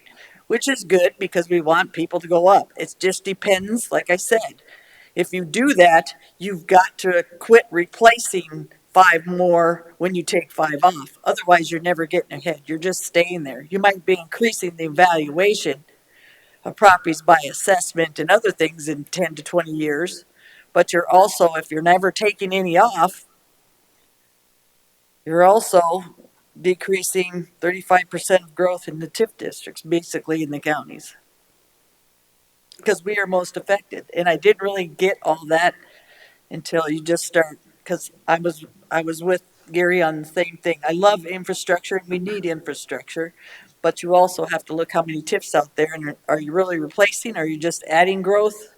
Or are you actually basically causing more issues in the long run by not having some of this stuff paid for a different way? I don't know what that way is, and maybe this county needs to change some of that so it's not a TIF and it's something else. I don't know what that incentive is. We've talked about some of that before, but I don't know. We've talked to Shannon about some of the other taxing things.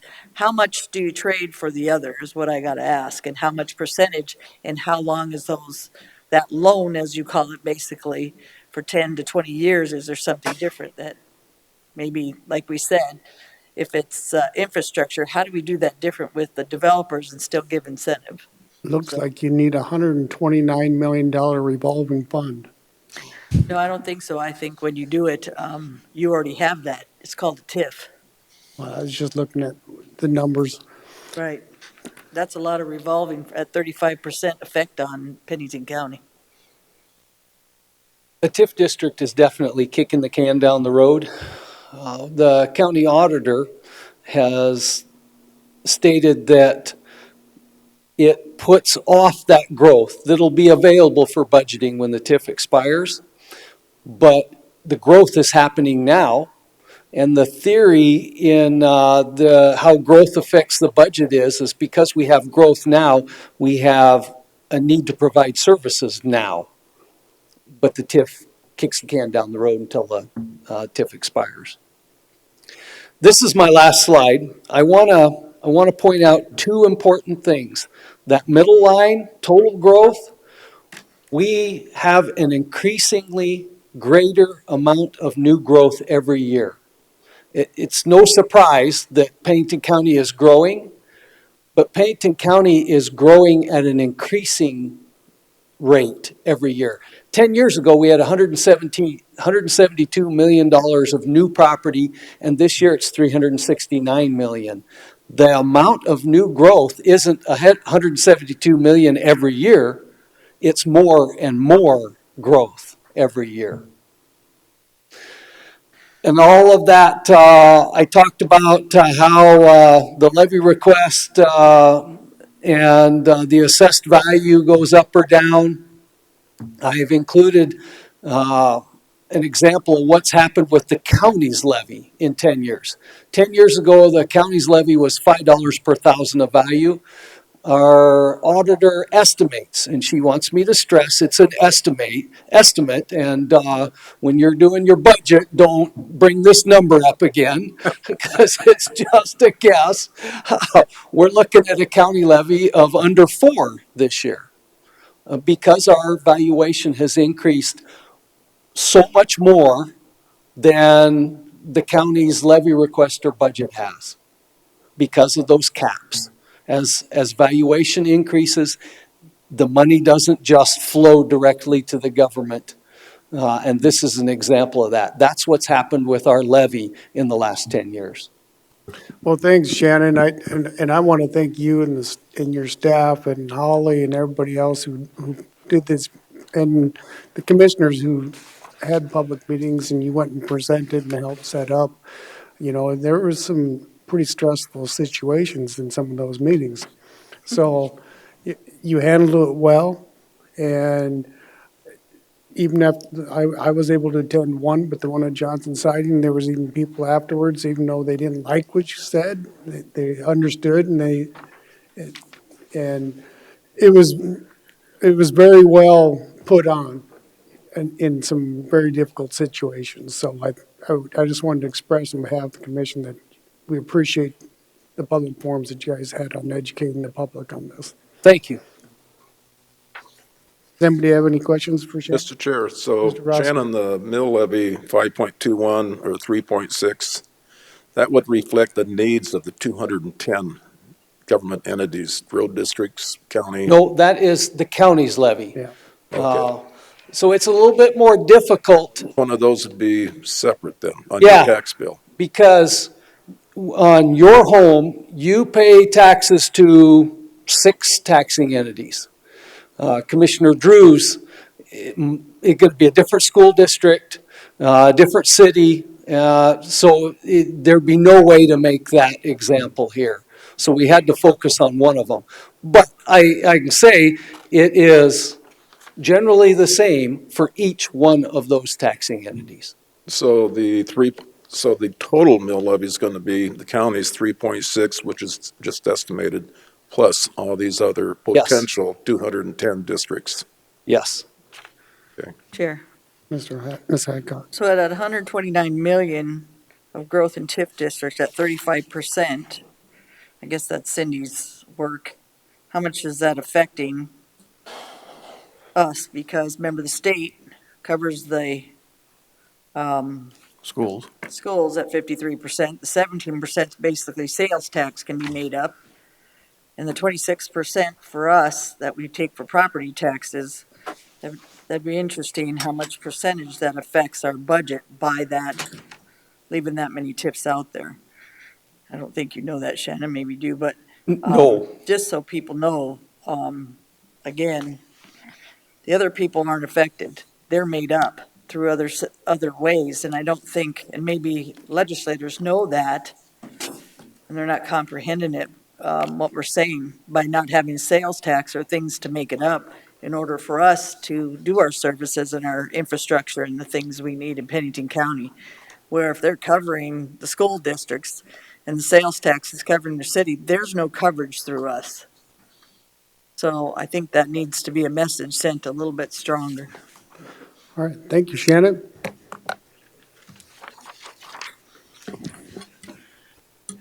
Thank you, Shannon. I've been listening. This is the 9th year I've been listening to Shannon Rittberger talk about stuff. That's a long time, Shannon. Next on our agenda is items 20 from the Fire Administration. I'll recognize Jerome Harvey. This is for an easement agreement with West River Lemon Jones Rural Water Systems, Inc. Jerome Harvey, Fire Administrator, Pennington County, South Dakota. Remember a couple of years ago, the commission graciously funded the fire stations that we continue to work on. And also part of that was a communications project to fill in the world famous Creighton Hole. I believe that you have to actually haul, I don't think even satellites work up there at times. But the project does cover not only fire, it covers emergency medical services, covers search and rescue, covers law enforcement. And this project will also involve the county highway department. So it's a joint project. We had a couple false starts.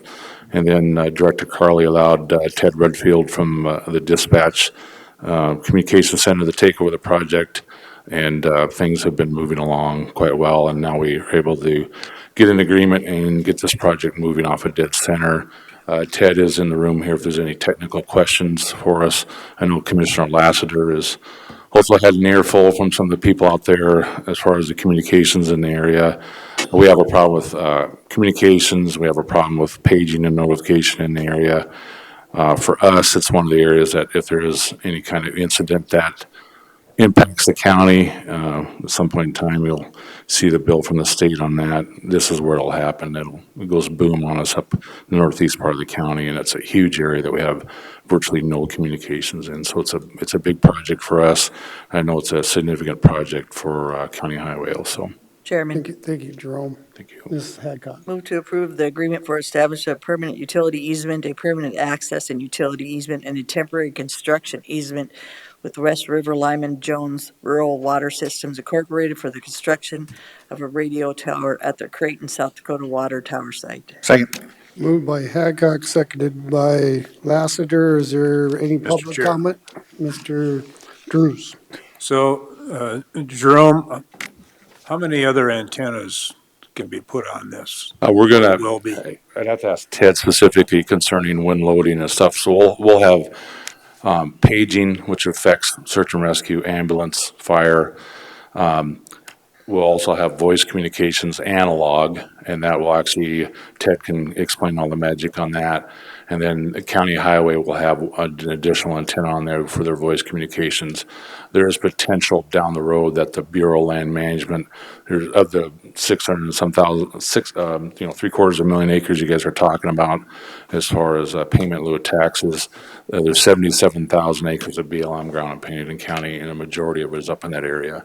So there's a potential that BLM may come on there. So at the most, maybe 4 at this point in time that I can see. We'll have 2. Again, will affect all fire, rescue, EMS. We want law enforcement to be able to use it. We'll have our paging antenna and the county highway, so that's 3, potentially 4. Okay, follow up on that?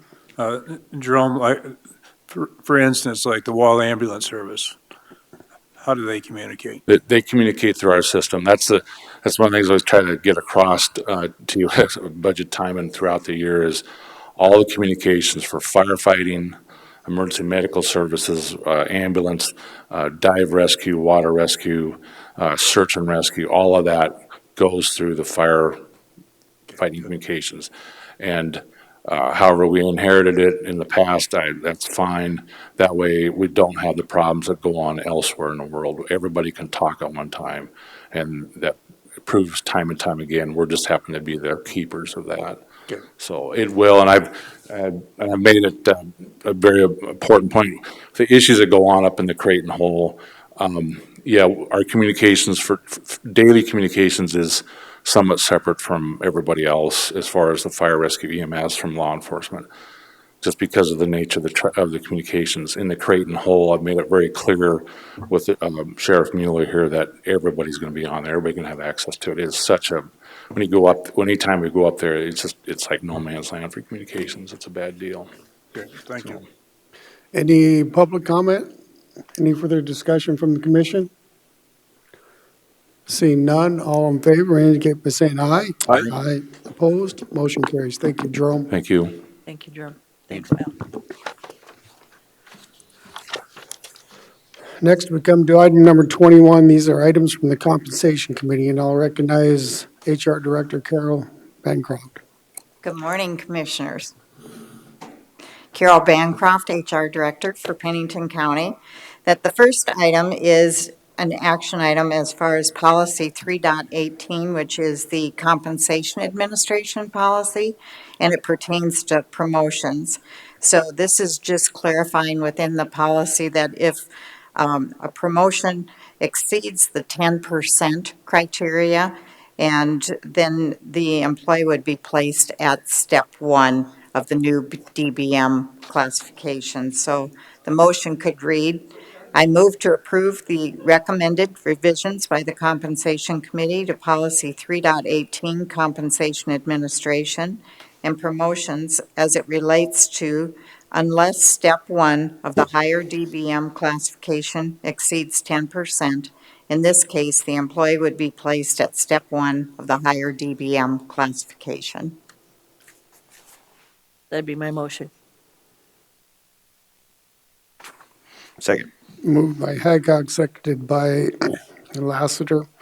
I'll just mention for the public that this was first presented, this is recommendations from a committee, which was presented at a previous meeting. So this is the second reading, and you have some further ones on here that are for informational at this time, and then we'll come back again. Right. Okay. Okay, so we have a motion and a second. Is there any public discussion? Any more from the commission? Mr. Chair. Mr. Drews. I'm just reading that sentence where it's on the motion, promotions as it relates to unless step 1 of the higher DBM classification exceeds 10%. Just appears to me that the unless, as I read that, is either misplaced or. If I may clarify that the entire sentence for that bullet is that employees being moved to a job with a higher DBM classification or to a position of greater skill or responsibility within the same DBM will be placed on the applicable classification grade and step where their pay increases at least 2%, but may not be in excess of 10%. Unless step 1 of the higher DBM classification exceeds the 10%. So it's that unless language is just the beginning of an entire sentence. Okay. I understand what it's doing. It's just wasn't sure the language was explaining it correctly. But Chairman, okay. Ms. Hadcock. if you could give an example, that might help, not just for this board, but for the general public, so they have an understanding why we did this. Yes, for example, that the sheriff's office is a really great example of this, that when there's a promotion, that the next level promotion of a DBM classification is typically more than 10%. And so that's why it's just cleaning up the language to make sure that, if the DBM reclassification falls within that range of 2 to 10%, then we want to make sure that they're not exceeding that amount. However, if it is a position that is of higher promotion than what that 2 to 10% allows for, then that's why we want to make sure that they can move them to step one of the new classification. Thank you, Carol. Any further questions? Seeing none, all in favor indicate by saying aye. Aye. Aye. Opposed, motion carries. Item B, So item B is, was also presented as a recommendation in the last meeting, and so we're looking for approval of the revisions to policy 2.15, which is the facilities closures. And with this, again, it was a great example this week that had a facilities closure that was because of an emergency snow event. And so it's to keep our non-exempt employees who are unable or not directed by their supervisors to work remotely, that we want to make sure that we're keeping them whole. And so it includes, as far as making sure that, first of all, we clean up the language in the policy to get rid of essential and non-essential and qualify it more as emergency and non-emergency employees. And so then it allows for having a new leave benefit that would be used for full-day closures. If there's a partial day closure, then the employee would revert back to what they currently do, which is to use either vacation, sick, unpaid leave, or to make the hours up. So what we are looking for is that approval for this new policy and new benefit. So it could read as far as the motion that I move to approve the recommended revisions by the Compensation Committee to Policy 2.15, facilities closures, as it relates to eliminating the essential and non-essential employee language and creating a facility closure leave benefit, and requesting that that would be effective with the April 2nd pay period. Mr. Chair. April 2nd, 2023. Yes. Okay. I heard Gary first. Mr. Drew, Approval on it. you move for approval? Moved by Gary, Second. seconded by Hadcock. Discussion, My only question, Carol, this gets vetted through all the department heads, right? Yes. Okay. any further questions for Carol? Any Chairman. any from Ms. Hadcock? Sorry. Just want to say there was a lot of discussion back and forth on this. Some of this will change not through policy, but some of the work rule, because your sheriff's department and some other emergency services have a little bit different of the way they have to work their policy, not their policy, their work rule. So all the policies will be the same, but the work rule will be a little bit different based on that, because every department we're finding is different. And with the sheriff's office, emergency services, that's been huge. That's why it hasn't worked in the past with a lot of our HR stuff. So there's a good communication, there's good changes in the whole county, not just a part of it, thanks to our emergency services people helping and helping us through this as well, and Carol's due diligence and Sandy's as well. So thank you. I totally agree. I think there's no one size fits all with, when we have this many departments and these many different functions going on. We have 24/7 operations, and I'm glad to see this coming forward. So this is good work. It's a good thing I brought Thank this you. compensation back. I agree. The collaboration that takes place between the participants in the committee is excellent. Thank you, Lloyd. I'm teasing you. Now you got me flustered. Sorry. We need a motion. Oh, no, we got a motion from Drews, seconded by Hadcock. Any further discussion?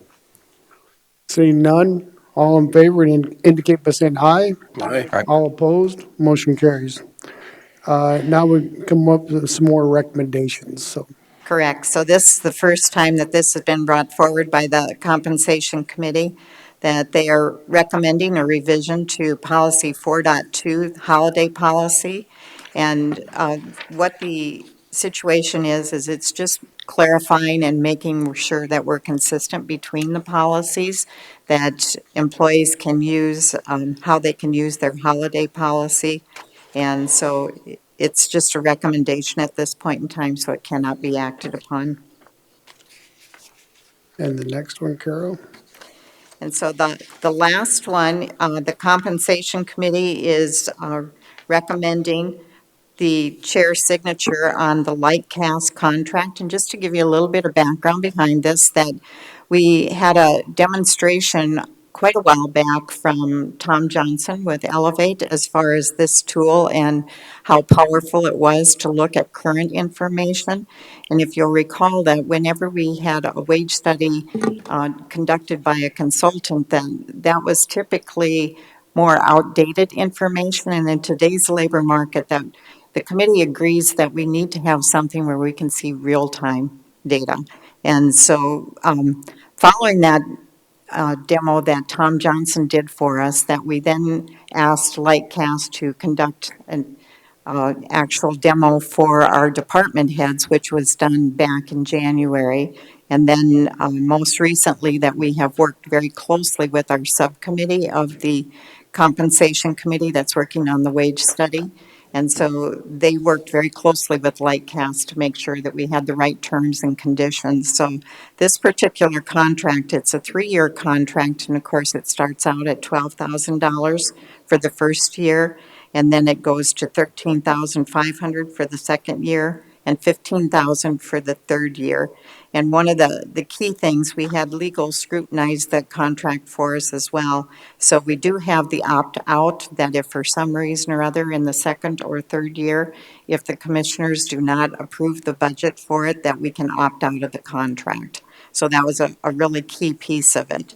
And just so that you know also that the first year, that it will be prorated across the departments for the cost as far as based on number of employees. And then in the second and third year, it will be built into the HR budget. So this allows for 7 different areas, regions that we will be able to look at as far as states that are the surrounding states to South Dakota, as well as South Dakota is all inclusive in that. And it has up to 6 users. So those departments who have the greatest need, who have someone that they feel that they can dedicate to doing their market analysis, then we will be able to utilize this tool across the enterprise. So it's a great benefit. Thank you, Carol. I think this was very important. Appreciate Tom Johnson and Elevate for being able to help us out and made us find out how important that is. Ms. Hadcock. Thank you, Chairman. I think this is crucial for the committee to move forward on in our county because we're looking at new wage policy. We're looking at trying to keep up, not being the highest, not being the lowest, but trying to be that middle level in order to retain our employees.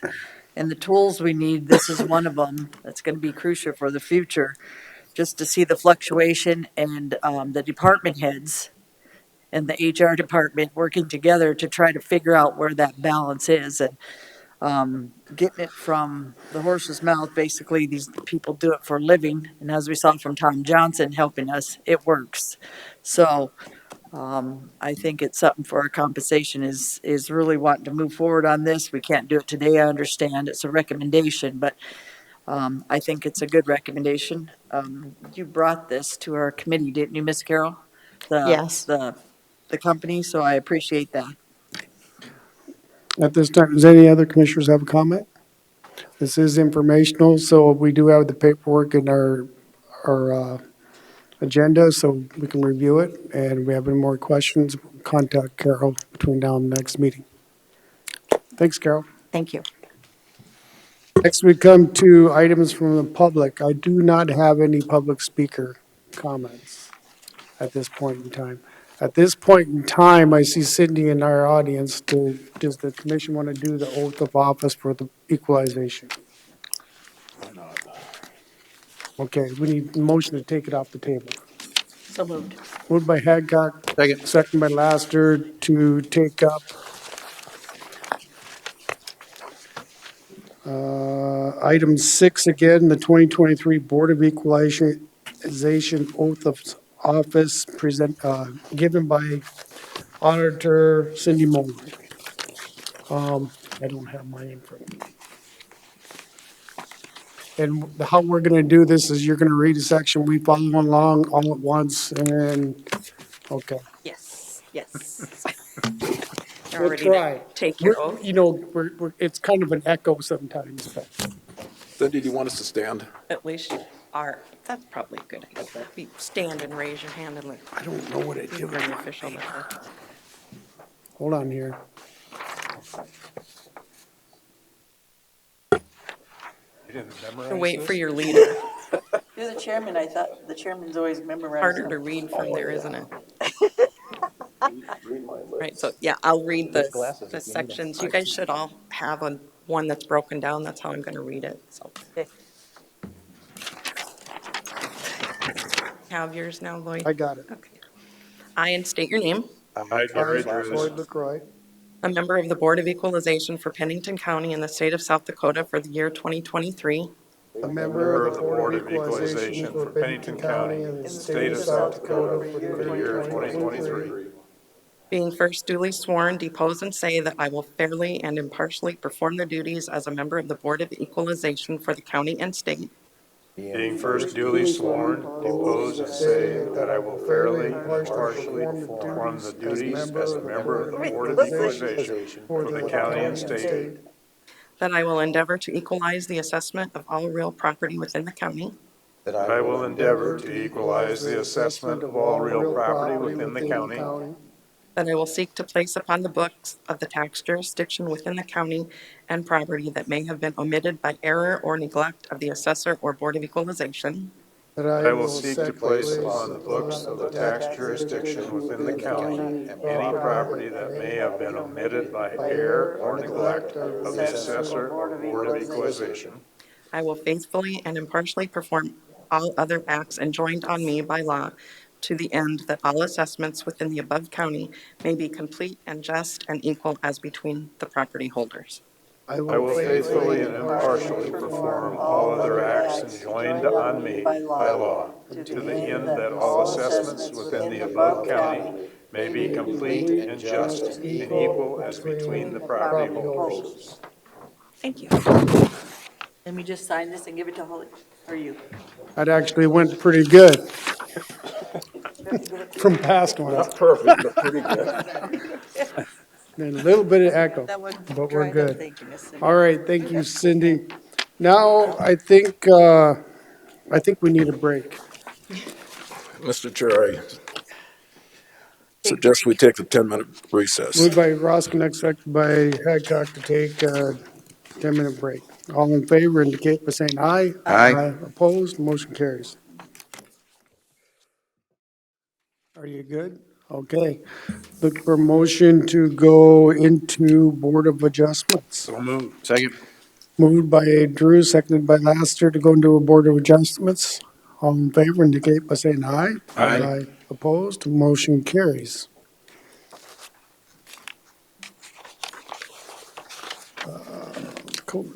Cody. Cosac Environmental Planner. So item A, B, C, and D on the agenda are all going to be continued to the May 2nd Board of Adjustment meeting. They need to be re-advertised for that meeting because they were advertised for the April 4th meeting. And since the meeting didn't happen on April 4th, they need to be re-advertised. for the Okay, public meeting date. thank you, Cody. So we're going to continue those, but when we get to item C, commissioners, we do have Judy here, and she'd like to, since she's here, would like to speak on that item before we continue. So, On which one? item C, Oh, okay. it's variance SV 2301. So with that one, do you just want to read it and then we'll continue it? Oh, for item C? Yep. Yep. So item C is subdivision regulation variance SV 23-01. It is to waive the requirement to construct the road to ordinance 14 standards. The applicant is Argyle Properties LLC and Nita Lee. The agent is Jim Peterson. Access is off Hidden Valley Trail. And again, staff's going to recommend to continue to the May 2nd Board of Adjustment meeting to allow time to re-advertise, for the item to be re-advertised for that meeting date. Okay. Moved by Deb? Deb for continuance, seconded by Lassiter. Any discussion? Hearing none, all in favor indicate by saying aye. Aye. Aye. Opposed, motion carries. Item B. So you did C first? No, she's item C. Okay, so you started with A. I started with A, item A. Oh, sorry, I just Yeah. read C. I That's what I misunderstood. thought. Yeah, I Oh. misunderstood what you meant. I apologize. We can just, yeah. So is there any reason we need to read Continue them? A. I was wondering what. I, Continue them? well, though, not really. I think, just for the record wise, so people know that are YouTube and what's being continued. A and B. So you continued A and B from Hadcock and Lassiter, is that what we just did? We're gonna look for a motion to reconsider item C. Okay. So we could, Chair, I didn't realize, question first? Go ahead. Point of privilege. We can't act on it today though, right? no, but she wants to speak on it, and you can't speak once you continue it. We can make an exception, couldn't we, today? Yeah, we could. You okay with that, ma'am? Well, no, I'd like to give you your time. I mean, you came down here and sat here all morning, so. Good question too. Similar item is still on today, so she could have a chance to speak down, a little bit down further. Oh, on the second one. Just an FYI. Right. I'm confused where we're at here, Yeah, what me what we too. just did. We did C. Yeah, I didn't realize you jumped to item C. Yeah, sorry, I thought that's what you requested. I misunderstood. You want me to read A, B, C, and D like all individually, so you vote. You want to vote on them? And we continued item C and we're voting on that right now, right? Yeah, we already continued that. And Miss Judy, I think you're under 28.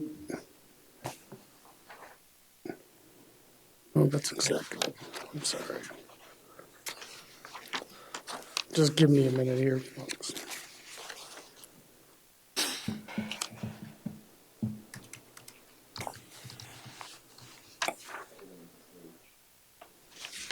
Which items are the other two? Is it E and F that it's under contested hearings? H and I, you're H and gonna hear I. today. Okay, so she can speak under H. H. Okay, I'll let you come up then, Judy.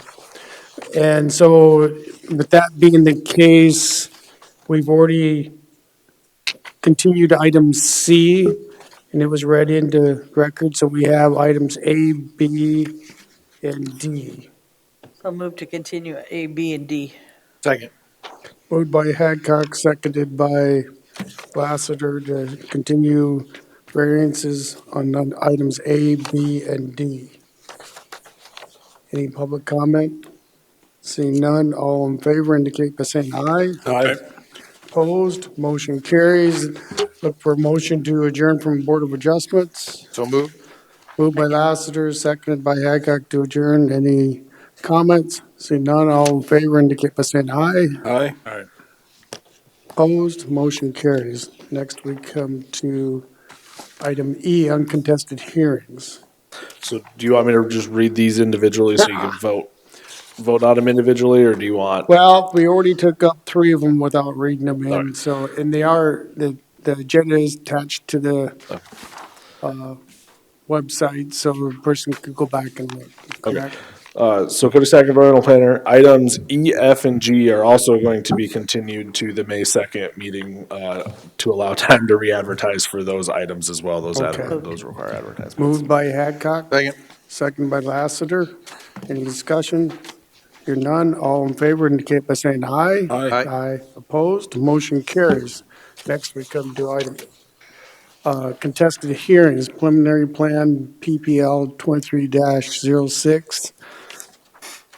Everland Properties LLC and Anita Lee. Okay, so agenda item H is preliminary plan PPL 23-06. It's to subdivide and create lots 1 and 2 of Argyle subdivision. The applicant and landowner is Argyle Properties LLC, Anita Lee, and the agent is Jim Peterson. Both of them are in the audience if there are any questions. Location of the property is 23911 Hidden Valley Trail. Involves 13.55 acres. Current zoning is Ranchette District with an existing land use of residential. Access is off Hidden Valley Trail and there's no special flood hazard area on the property. Currently on the property, there is a 36 by 45 shop building, a single-family residence, and a 26 by 36 garage, all of which have proper building permits. And there's an on-site wastewater treatment system on the property. Proposed so I'm going to just backtrack a little bit. The applicants at the planning commission meeting agreed to change the legal description of the subdivision. There was some concerns that they were switching it to Argyle subdivision, and the neighbors wanted it to remain Baumgardner subdivision. So the applicant has agreed to change those. So there'll be lot 5A and 5B of Baumgardner subdivision, which will be 8.5 acres. Lot 5A will have the 36 by 45 shop building, the single-family residence, and the 26 by 36 garage, and the on-site wastewater treatment system. And Lot 5B would be 5 acres, approximately 5 acres, and it would be vacant of any structure. This was routed around for department review. There are no major objections or concerns that were received.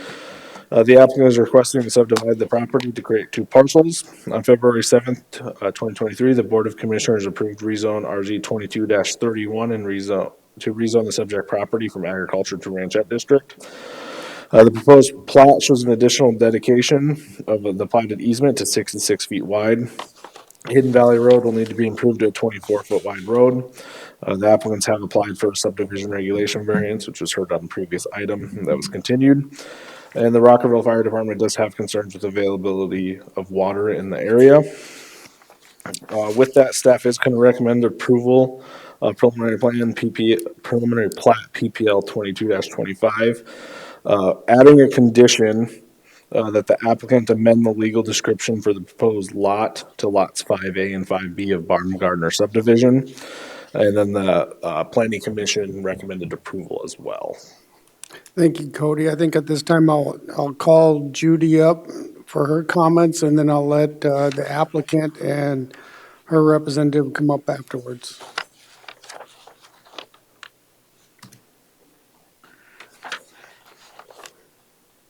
Sorry for that misunderstanding, Judy.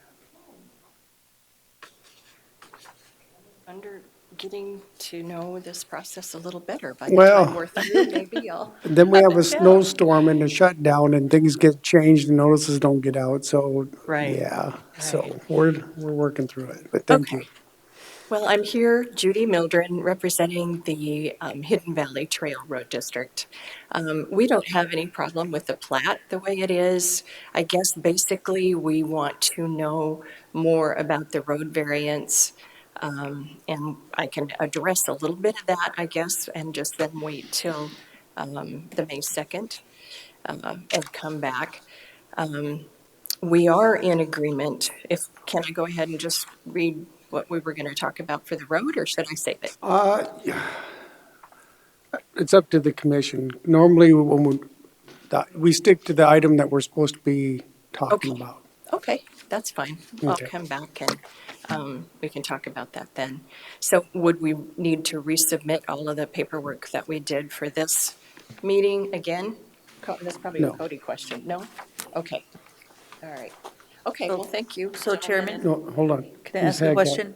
Is this what she wanted to speak on item, was the Oh, road? yeah, that's, So maybe we should give her some that's why I leeway? asked the commission if they want to grant exception. Yes. I think because we kind of continued Passed you it. over. Yes, sir. And it is the same item. And you were in agreements, Jim? Yeah, we're fine with whatever she wants to talk about. Okay, go ahead. Thank you, Lloyd. All right. There are exceptions, and both the applicant and the commission agreed, so All we're right, good. well, thank you. We just definitely wanted recorded that we're in agreement with the staff's recommendation of the denial, as there are no special conditions on the property that would excuse a literal enforcement of Ordinance 14.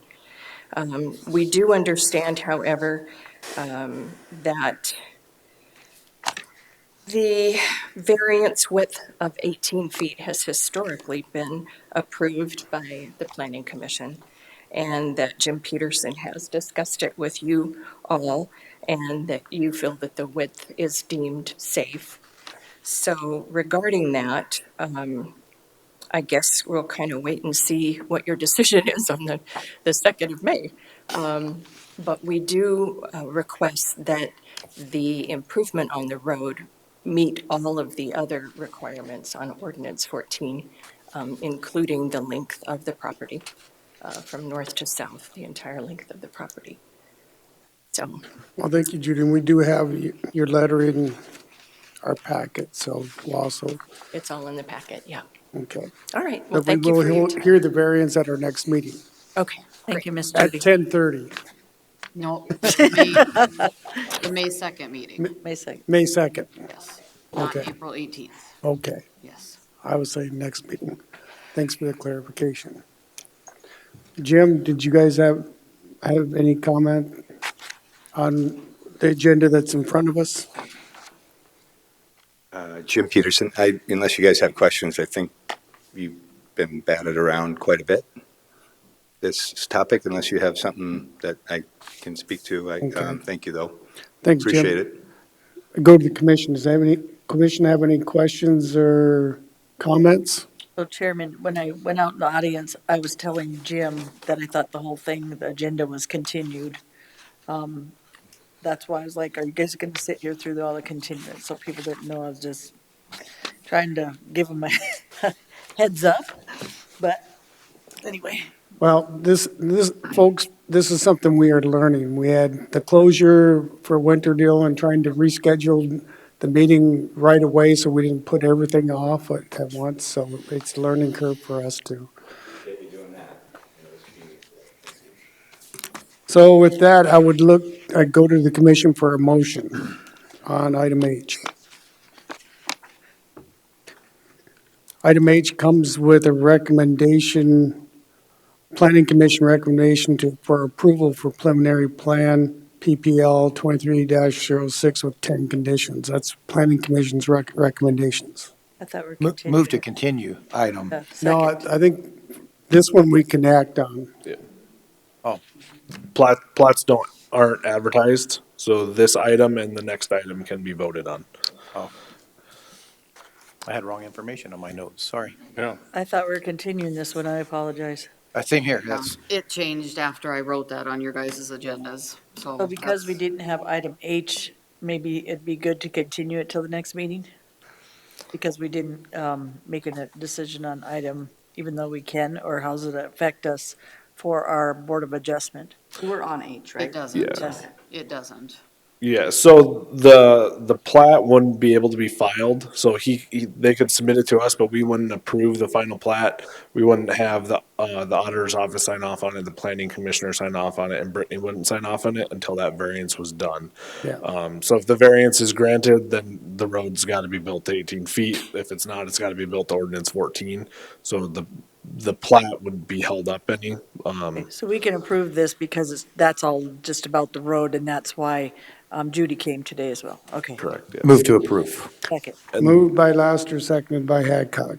is that with the additional condition? With the, as I read, the Yes. Planning Commission's recommendations was to move to preliminary plan PPL 23-06 with 10 conditions. And then staff would like the condition added that the applicant amend the legal description for the proposed lot to 5A and 5B of Baumgartner subdivision. Okay. That sounds good to me.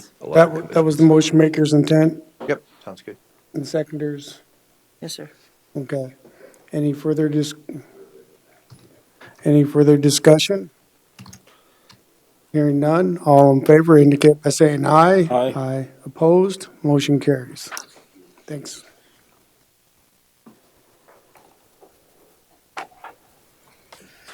Item I, approval of the annual MS4 stormwater report. So Cody Staff Environmental Planner, how do you guys want to go about this? Is there any questions? Do you want me to go over anything? Is there any highlights that you have that I think you should probably highlight it and then take questions?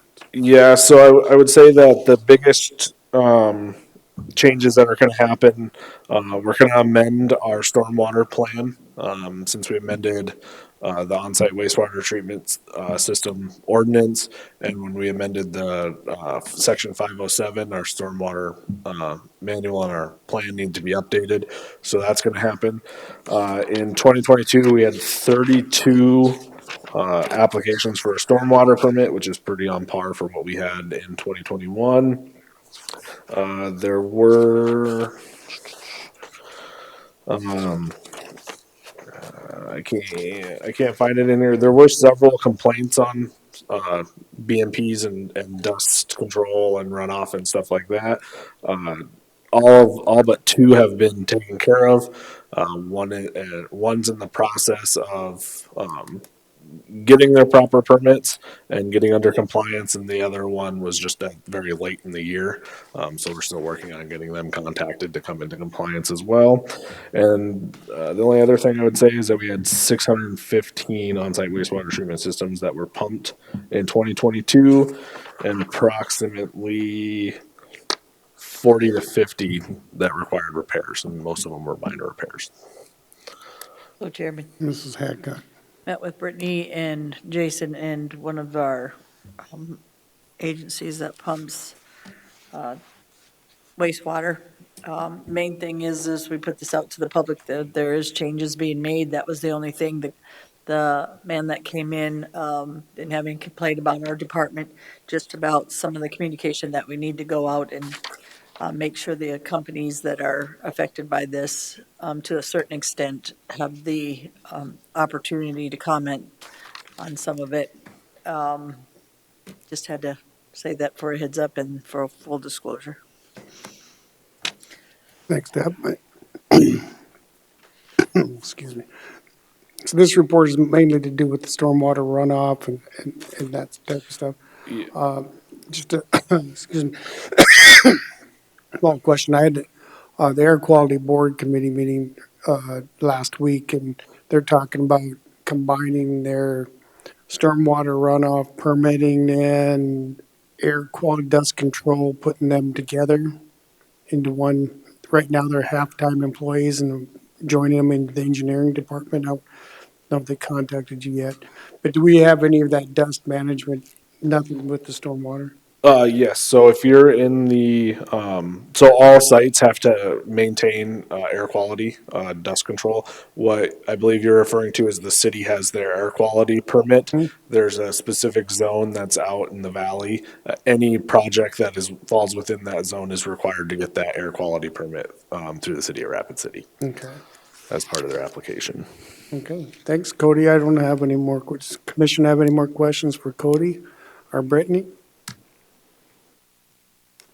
Seeing none, I'd look for a motion to approve the 2022 annual MS4 stormwater report. So moved. Second. Moved by Drew, seconded by Lassiter. Any further discussion? Seeing none, all in favor indicate by saying aye. Aye. Aye. Opposed? Motion carries. Next, that brings us to items number 24, which is the 2023 legislative session recap and summer study topics. Mr. Drews, do you have anything? I've got the summer study topics that were selected. One is on the sustainability of long-term care services in South Dakota. That is nursing homes, and trying to figure out the funding that most of them are all struggling with funding for nursing homes. So that's one of the studies. The other one is on county mandates and expenses. The chair is Representative Roger Chase, and the vice chair is Senator Randy Dybert. And they were scheduled to have their first meeting, actually, on the Indigent Legal Services Task Force was scheduled to have their first meeting last Friday, which I thought had been called off. So I didn't try to count on that, and then find out that they did go ahead and have it. So I presume that it was mostly done via Zoom or other means. So county commissioners that are included on that include Randy Brown of Hughes County, Pierre Art Hopkins, Ogallala, Lakota County, and Tracy Smith from the Minnehaha County Public Defender's Office. Other appointments do include Eric Witcher is received an appointment to that committee under the Chief Justice of the Supreme Court. So their task force goals is to identify how legal services are delivered in South Dakota to indigent parties in criminal, juvenile, and child abuse and neglect proceedings statewide. Recommend ways to improve the delivery of legal services to indigent parties. Recommend methods to provide services for conflict cases where local public defenders may be unable to take cases. Address how to ensure competent representation is provided to indigent parties, and identify potential funding options to ensure delivery of legal services for indigent parties. It's going to be a very broad study that they're going to be conducting on that. Obviously, there's a huge difference based on the size of the county of how this all impacts everybody, but everybody does deal with the indigent to some extent. So it'd be interesting how they move forward and the information they come up with. And our primary contact is going to be obviously Eric, that maybe keep us informed as to what the need may be as far as testifying information they need and et cetera, which Eric would have a pretty good handle on how to come up with all that information. So. Well, thank you, Mr. Drews. And, having Randy Dybert on there as the vice chair is very good too. I've expressed to him at our last Black Hills area county officials that I think he's doing a really good job, not only for WIR, but in the Black Hills National Forest, but also with some of the stuff he's doing legislatively, being a newbie, and this is his first year in the Senate. So we appreciate that. Thank you, Mr. Drews. Is there any questions or comments? Next, we come to items number 25, items from chair or commission members. The only thing I would bring up, folks, is I think it's in July. The NACO conference is in Austin. And if you are interested, please contact Holly, because airfares have gone up considerably. So the sooner notice you can give, the better. So I just wanted to pass that on for information. So earlier, before I got here, did you have a discussion on the South Dakota Transportation Commission meeting last week? No, I'll let you give a report. Okay, so. Also, sorry, Gary, we also tabled one of the items. You need to bring out the table. Well, we didn't really table it. We continued it. Did you? Yeah. I thought you tabled it. No, they changed their mind to continue it. Yeah, it was Okay, continued. sorry, I thought we tabled it. We ended up continuing that 3 million transfer to, Oh, okay. so, Okay. to our next meeting, because we felt it better to have a full commission here.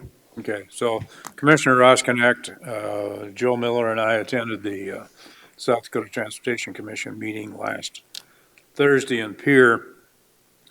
Several items for Pennington County were on that agenda, including the South Rochford Road. Basically, they did approve what we did at our special meeting, approved the additional dollars for it in the STIP funds, and then extended that out from 10 to 15 years for the payback, which is a 0% loan. So that works well for our benefit.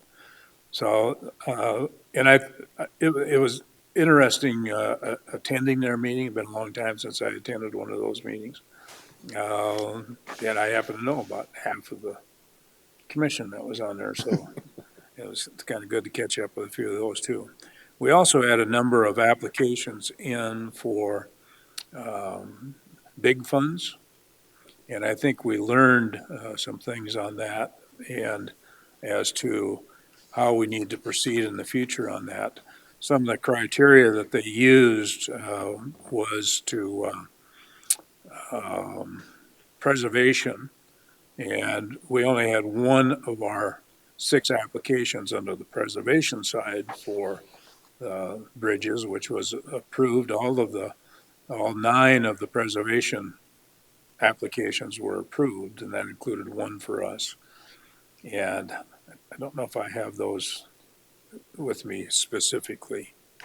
And then we had another 5, basically, which maybe in the future, most of those, because of the criteria established by the Department of Transportation, most of those could probably be slid in under preservation also. Basically, I think you'd have to leave the decking off of the bridges. But if you're rehabbing older bridges, in talking to Joe Miller also, Joe said, I think we could have qualified for some of those under that preservation. So it's an interesting process that they go through, because the packet that we received included essentially 60 bridge applications. What the Transportation Commission received was the 26 being recommended by the Transportation Department. And we didn't get to see those, nobody did, prior to the meeting. So you really don't even have an opportunity, because you don't know exactly what the commission is looking at. So you don't really have an opportunity to address any individual item that's on there, because you don't know if you have an item that's included in those recommendations or not. Yeah. We had one that was approved, one of the 26 that was approved. And so I don't remember the dollar amount you, Ron, as to what the dollars granted to us were for those projects. Seems to me it's between around 500, 600,000. Yeah, I think that's probably right, so. But anyway, we did receive the approval on it, and I heard from 2 of the commissioner afterwards, really appreciating us being in attendance. They said that typically counties don't show up for those, and so I think it was a good learning experience for us, and probably maybe look at handling it a little bit different in the future as to when those are coming up. And quite frankly, I don't know if Joe may have been attending these previously on those openings too, but I don't think any members of the commission had. And I think this was, not saying that it certainly tipped the scales at all, but I don't think it hurt anything by having us there, so. No, being a visual, just being there visually and commissioners getting to see you, meet you is one thing. Yeah. That helps. So you guys, Joe's presented to these before, been to them before, but the commission hasn't, that preservation thing. Yeah, I think so, But it might have been a while since he's seen some of the yeah. applications coming in, so he knows that he can focus on some of the preservation stuff too to help. Okay. Prior to the Transportation Commission meeting, we did have a meeting with basically about the top half dozen people in the Department of Transportation as essentially a private meeting, so that they made us aware of what they were going to be recommending on South Rochford Road and so forth. So that wasn't, when we went into the meeting, that wasn't a surprise to us, but we didn't know that until 30 minutes before the actual meeting. Okay. Mr. Chair. Mr. Russell. So during this testimony, what's Mr. Weisgram's first name? Max. So No, Sam. we had 2 or 3. So we had Joel Junt and Mr. Weisgram and Mike Joes. They all went to bat for us. They just said this thing's been in the mill since 2005, and it's going to be a completely new asphalt surface. So, you could tell that they were in our corner through the whole process. Yep. Agreed. Sounds good. You'll go right into your report with Elevate Board of Directors?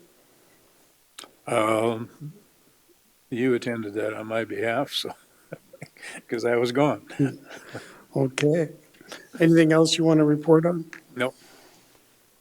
We'll go to Travis. So a couple things happened. The big one was the community town hall here that we hosted for the PFAS, PFOA,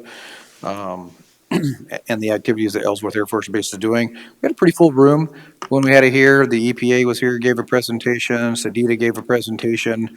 Sedita's focused on the water line and all the work that went into getting that water line established and where it's going to go and how it's going to work. The EPA talked about other avenues if the community wants some help for understanding some of the technical assistance needs of the area for the data that's coming out with the PFAS water contamination stuff. And Ellsworth talked about some of their mitigation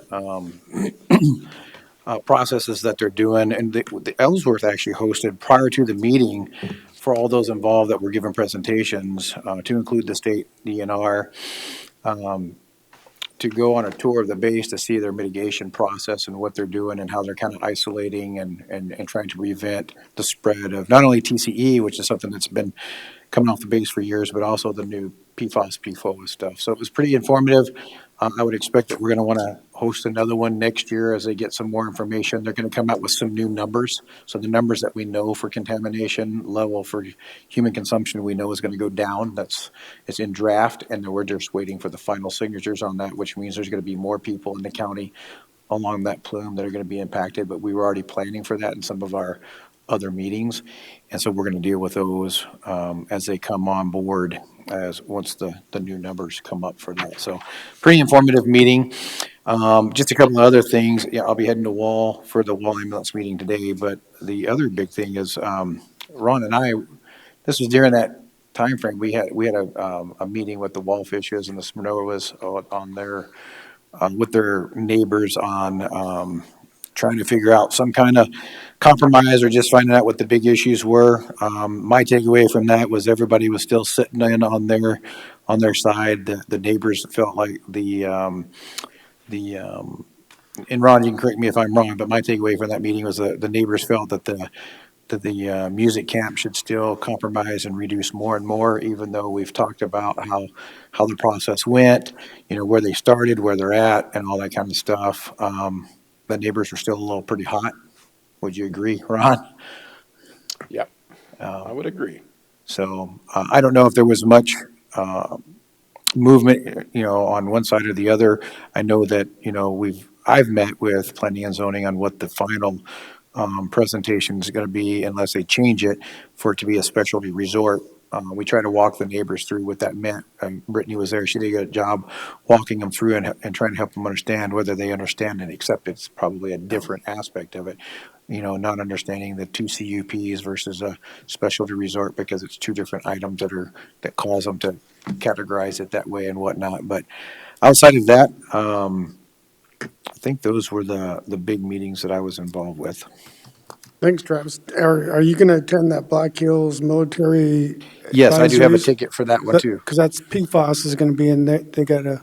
Yeah, they're talking about a lot of the School of Mines is going to be there. They're going to talk a lot about the mitigation that they're testing and doing, and I expect that I'll have some big conversations at that symposium as well. So, and I'll bring back some information from that one because I think that might get us started in a different direction for the county and some of the stuff. I know there was a conversation piece with one of the professors and EPA about maybe getting together, and so I'm going to talk to that professor at that symposium. Okay. Travis, Just to pass on, NACO, at one of the WIR conferences, had some people talk about the PFAS and their lobbying Congress and so forth.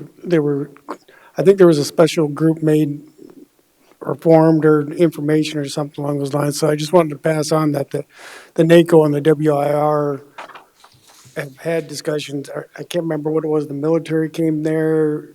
They were talking about military facilities, and that was one of the things that came up was the PFAS. And so Travis, how far does that watershed go, and how does it evaporate so the contamination level is less? I mean, I apologize, I came and then I watched it for a little bit, but. No, you're good. Well, the known contamination areas from basically Ellsworth Air Force Base along the Box Elder Creek all the way out to the Missouri River. That's what I figured. But it follows a plume. It only goes so far outside of the Box Elder Creek that we know because they've tested wells all along, and then they go outside so far they test, and then those levels are down. With the new EPA levels, they're going to have to go back and retest some of those wells, because some of those wells have, for example, my well was a 3570 or 7035, which 70 was the minimum criteria to be contaminated. That's why mine was considered contaminated. They're going to be dropping those levels pretty low to like a 4. So there's a lot of wells that are along that plume, and one of them is my neighbor. His wasn't at 70, his was like at 30, but we know now if his stayed at that same rate, we expected it went up since they tested as well, but because all the wells have been going up anyway. What's the level that's dangerous? Right now, the official is like 70 and 35, but there's going to be a new that's in draft format that once it comes out, that's when we'll be able to say what the new level is. Okay, thank you. Thanks, Travis. Ron? Oh, a couple, I guess. The Black Hills National Forest Plan revision, we had that meeting here. I think the next one's going to be in Sturgis. This whole process, we started working with the supervisor of the Black Hills National Forest, Jeff Tomac, who's no longer the supervisor. And in his place was a gentleman from Lakewood, Colorado, and he gave me his card. It says Safety, Fire, and Aviation Management, and I'm guessing he's the acting supervisor, so I don't know how that's going to look going forward. I mean, we really had a good connection with Jeff, and so I'm not exactly sure what that's all about, but it was, well, you were there too, Lloyd. Is that your interpretation? Yeah. I think my biggest takeaway is the survey of the land Randy Delbert talked about. Right. So we're moving forward with the assessments and consultants that we're going to use to look at those assessments. So it's just it's a work in progress. And yeah, we did the assessment program up at Johnson Site and Community Center, and Mike Ryan, who was our go-to person at the community center, said every one of the 250 chairs were gone. So we had a pretty rambunctious crowd, but we got through it. And I think my takeaway was I got a lot of nice comments that we put the meeting on. I think it's better to put a meeting on right in the very beginning and face it head on instead of letting it catch up with you in the end. So I appreciate all the department heads that went up there, and Lloyd, and Sheriff Mueller was there as well. So I think we've had those, one at Johnson Siding, one in Hill City, and one at New Underwood, and I think that was the right move. Thanks, Ron. Deb? I think I talked already at the economic summit that I went to. A lot of different things on there on the moving forward. We talked about some of that I learned also on the meeting today. So I think it's going to be crucial to look at what Economics 101 is going to do to our county. That's the bottom line. They keep saying it's going to be soft economic, whatever impact to Rapid City to a certain extent. But I believe if it's so soft, then why are we having a lot of people, the working class? I'm talking about groceries and all the different things that are really affecting them, including our employees have coming up and saying some of that as well. So it's not just employees of Pennington County, it's our community. So I pray it's soft, but right now it doesn't look too soft to me. But for me, it's just me and my husband. So that usually affects us through our properties in different areas, but we've been blessed. So I'm just looking out for everybody else as well as myself. So, and then the Drainage Commission will be continued as needed. Some of that, I've been in the infrastructure since I've been here and continue as needed to me. I think communication is huge. And we already are having some areas already in drainage with one of the entities that there's some problem areas. And if we don't, at this point, address drainage a little bit more stringent, I think we're going to have issues more than we already have, because development, as we said, is coming. Growth, Shannon showed us through subdivisions in different areas.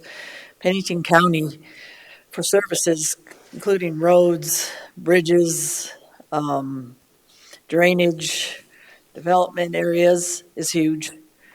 And cash flow, in order to keep that planning department in other areas that are going to be hit by this growth, is going to be huge.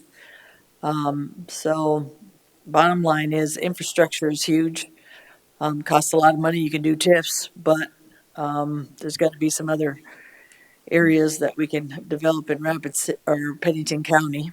I think too, if we don't start working with Rapid City, Box Elder, and anybody surrounding us a little bit better, they're impacting us in a huge way with drainage and roads in different areas. That if they do not want to annex them in to their districts, there needs to be some hard conversations. So for me, this has been happening for a while. I was in the city, so I know.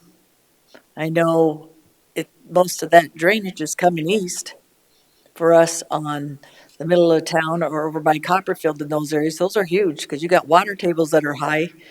In Rapid Valley, you have a drainage ditch, the Hawthorne and other ditches, sooner than later. And to do as needed, I understand there might be drainage fees and other things, but that just doesn't affect us. So if we do nothing and then put it on the backs of the taxpayers because we decided that we're okay, if other entities are affecting us, and we should not do anything about it. We need to have some hard conversations. I like city, county, and I like Box Elder. I like our surrounding areas, but they're going to have to help as well. So, Yeah. so we'll continue as needed for our Drainage Commission. Done, Did? Yes, sir. Oh, okay. Sorry. I agree with you on the Drainage Commission. Deb was the chair of that, and Lance Lehman was vice chair. And I think the first meeting, Deb tried to set some goals for the group, and it kind of, it was their very first meeting, so they didn't really understand. So, and then when we decided to take that 2-month retrieve, then all of a sudden we got some concerns back from, I believe it was City and Box Elder that questioned it. And so I think it was best to continue the drainage at this point in time, as you did. Because you're right, it's very important, but it was obvious we didn't have the report on our support on the board at this point in time. Right. So, but you're absolutely right. But you did a good job. You tried, but it wasn't going to happen. So it was best to at least it's still there. Minds change. Well, sometimes when there's hard questions coming up and affecting other areas in our district, those hard questions are coming back at them. And I think that communication will get better because of that in one sense. Or, like I said, there's going to be some areas of concern in drainage and infrastructure that's going to affect us that we have to get a little harder on. So, a little bit tougher, I should say. Yeah. Well, thanks, Deb. Thank you. I report on, the Economic Elevate Board of Directors meeting. Tom Johnson gave his report on the financials, which he did, but Elevate did well. They met their goals. I can't think of anything that I could really highlight. They just gave the basic reports of what was happening in the community. The growth was still going strong, and they gave some report on some of the businesses that are in the incubators and so forth. So I didn't really take good notes, but basic meeting.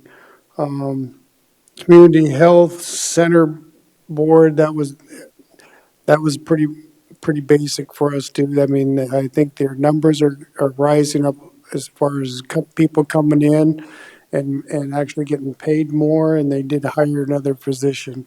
So that's about as much as I can report on that. And Deb and I talked about the drainage. Um, I did do the voice Zoom for the NACO Public Lands and WIR, but it kind of went into another meeting that I was meeting with staff on. But basically, basically Jonathan gave us a report on what's going to happen at the conference coming next month and what to expect. You know, I think we're going to have the board of directors meeting, and that's where uh, we'll be presenting and talking about Rapid City. We'll give a presentation on our possibilities for the convention to be here in 2025, and I'll have more details on that when I get back. Lloyd, I forgot something. Okay. Sorry. We also, I visited with some people about the 3030 land grab, and that's not someone that didn't know about it. We've got a lot of forest land in Pennington County. You also have a lot of it's coming to pass on the areas of the treaties and some of the things that in Washington DC, they shut down a copper mine in Minnesota that's been operating for a long time, which is huge I don't think people understand what minerals mean. When they're taken away, they will. But at this point, I think we're going to be hit by a lot of those rules and regulations, and I think we need to go look at those a little closer and pay attention, because I think when you turn places into wilderness areas, that costs this county a lot of money. It takes grazing land from a lot of our ranchers and our farmers. They also are looking at the waterways again. They are doing this on the backside. That people do not really know what's happening on the information. It's being put out there, so it's not behind closed doors at all. I'm saying on the backside, we're not all paying attention like we should. So I think we need to look into that a little bit closer to see what that means for Pennington County, especially because we have a lot of forest or public land. So I'm not saying they're doing anything wrong in one sense, but the other, there's some major issues that are going to affect us, and we need to know about, and our ranchers and farmers, we need to protect our county and make sure they know the information as well. So I'll try to get more on that. I know I have one guy that he's looking into a bunch of it, but I will get back to you on that. And then I just encourage you all to look into some of that. So Deb, I mean, I was right in the middle of that report. That was one of the things this conference call talked about, was some of these changes that were happening. And so I haven't had a chance to go to the link yet, but you go to the NACO and the WIR. I'll get with Jonathan and try to gather up, because that was one of the, I was on the Zoom and trying to do two things at once, so I missed quite a bit of it, but I know it's going to be, they said there were some changes that come up, and they haven't had a chance to analyze all of them yet, but they said things are changing and we need to keep track of those. Well, Lily's Jardine is on one of those boards that are through Washington DC that has came to us and the city and other places around us, as you remember. And it's not, a lot of times, it's got to be based on facts is my bottom line. It can't be made up, or it can't be fear-mongered towards what's happening for the future around here. Because if that happens, we could have major changes on people. And I don't think y'all get it. It's going to be huge. I'm not a big pro-miner, as everybody thinks. If someone says pro-mining because I'm against some stuff and for some stuff, it just depends responsibility-wise and company-wise for me. But just saying, it's something that's a big concern that we need to think about those changes before instead of after. Mr. Chair. It was the BRECC program. BREC is what they call it, NACO BRECC Will you program. send that to us, Lloyd? Yeah. Thank you. Mr. Ross. I don't know if the other commissioners got this article that was sent to me, that it's Bureau of Land Management and the USDA Forest Service commit to study mining impacts in Pactola Reservoir, Rapid Creek watershed, in the Black Hills. So they're talking about that sensitive area to limit, at least for the next 2 years, all mining activity until these two entities are working together to determine the impact, if any, on that watershed that supplies water to the Rapid City and Ellsworth Air Force Base. And Ron, just a heads up, you are close enough with your development near a watershed that could be affecting them. So it's not just affecting miners, it's affecting other people. And also, that watershed is huge when you have building and properties next to that. And if those treaties come to pass in a way that affects you, you could be part of that watershed. So they could make you back up to a certain extent. And people don't get that because they will make that water quality and those quality of water rules very intense, where you have to comply in order to be able to have development by it. That's not a bad thing in one sense, but it depends on if they're trying to comply you out of the area. So that's what, with the grazing and the different things, that's why I'm telling you, it just doesn't affect ranchers, farmers. It people that are developing, or just roads and different things, waterways in the Black Hills.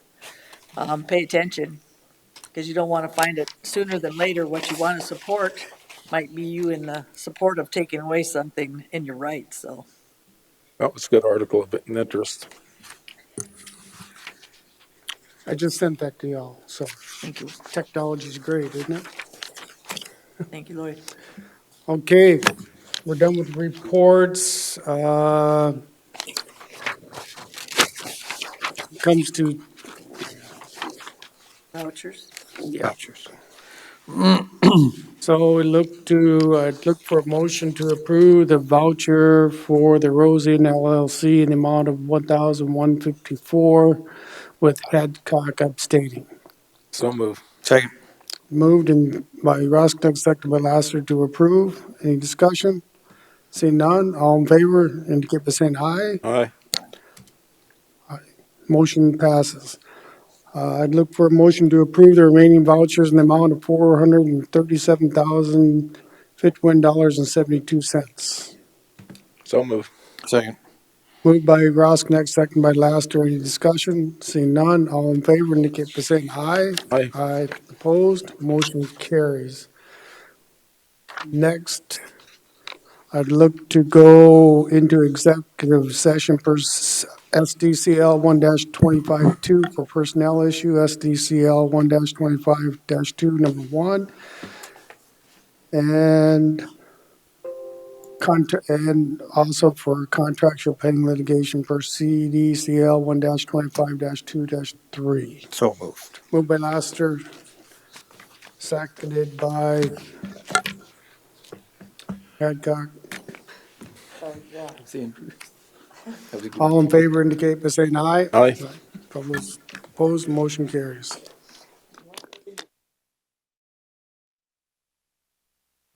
Ready? Oh, there you go. Look for a motion to come out of executive session. So move. Second. Moved by Rosknecht, seconded by Lassiter. Any discussion? Hearing none, all in favor indicate by saying aye. Aye. Opposed, motion carries. I'll recognize Ron Rosknecht. Mr. Chair, move to authorize the chair's signature on the revised restricted area agreement with No Bad Days Campground LLC. Moved by Rosknecht, Second. seconded by Hadcock. Any public comment? Any discussion? Seeing none, all in favor indicate by saying aye. Aye. Aye. Opposed, motion carries. Item number 2, I'd make a motion to place Tammy Merchant to a B23, step 2, 21.74 an hour effective May 1st, 2023. Second. Second by Hadcock. Any discussion? Seeing none, all in favor indicate by saying aye. Aye. Opposed, motion carries. Item 29, motion to adjourn. So moved. Moved by Laster, second by Hadcock to adjourn. Any discussion? Seeing none, all in favor indicate by saying aye. Aye. Aye. Opposed, motion carries. We're adjourned. So how's your PTO meeting?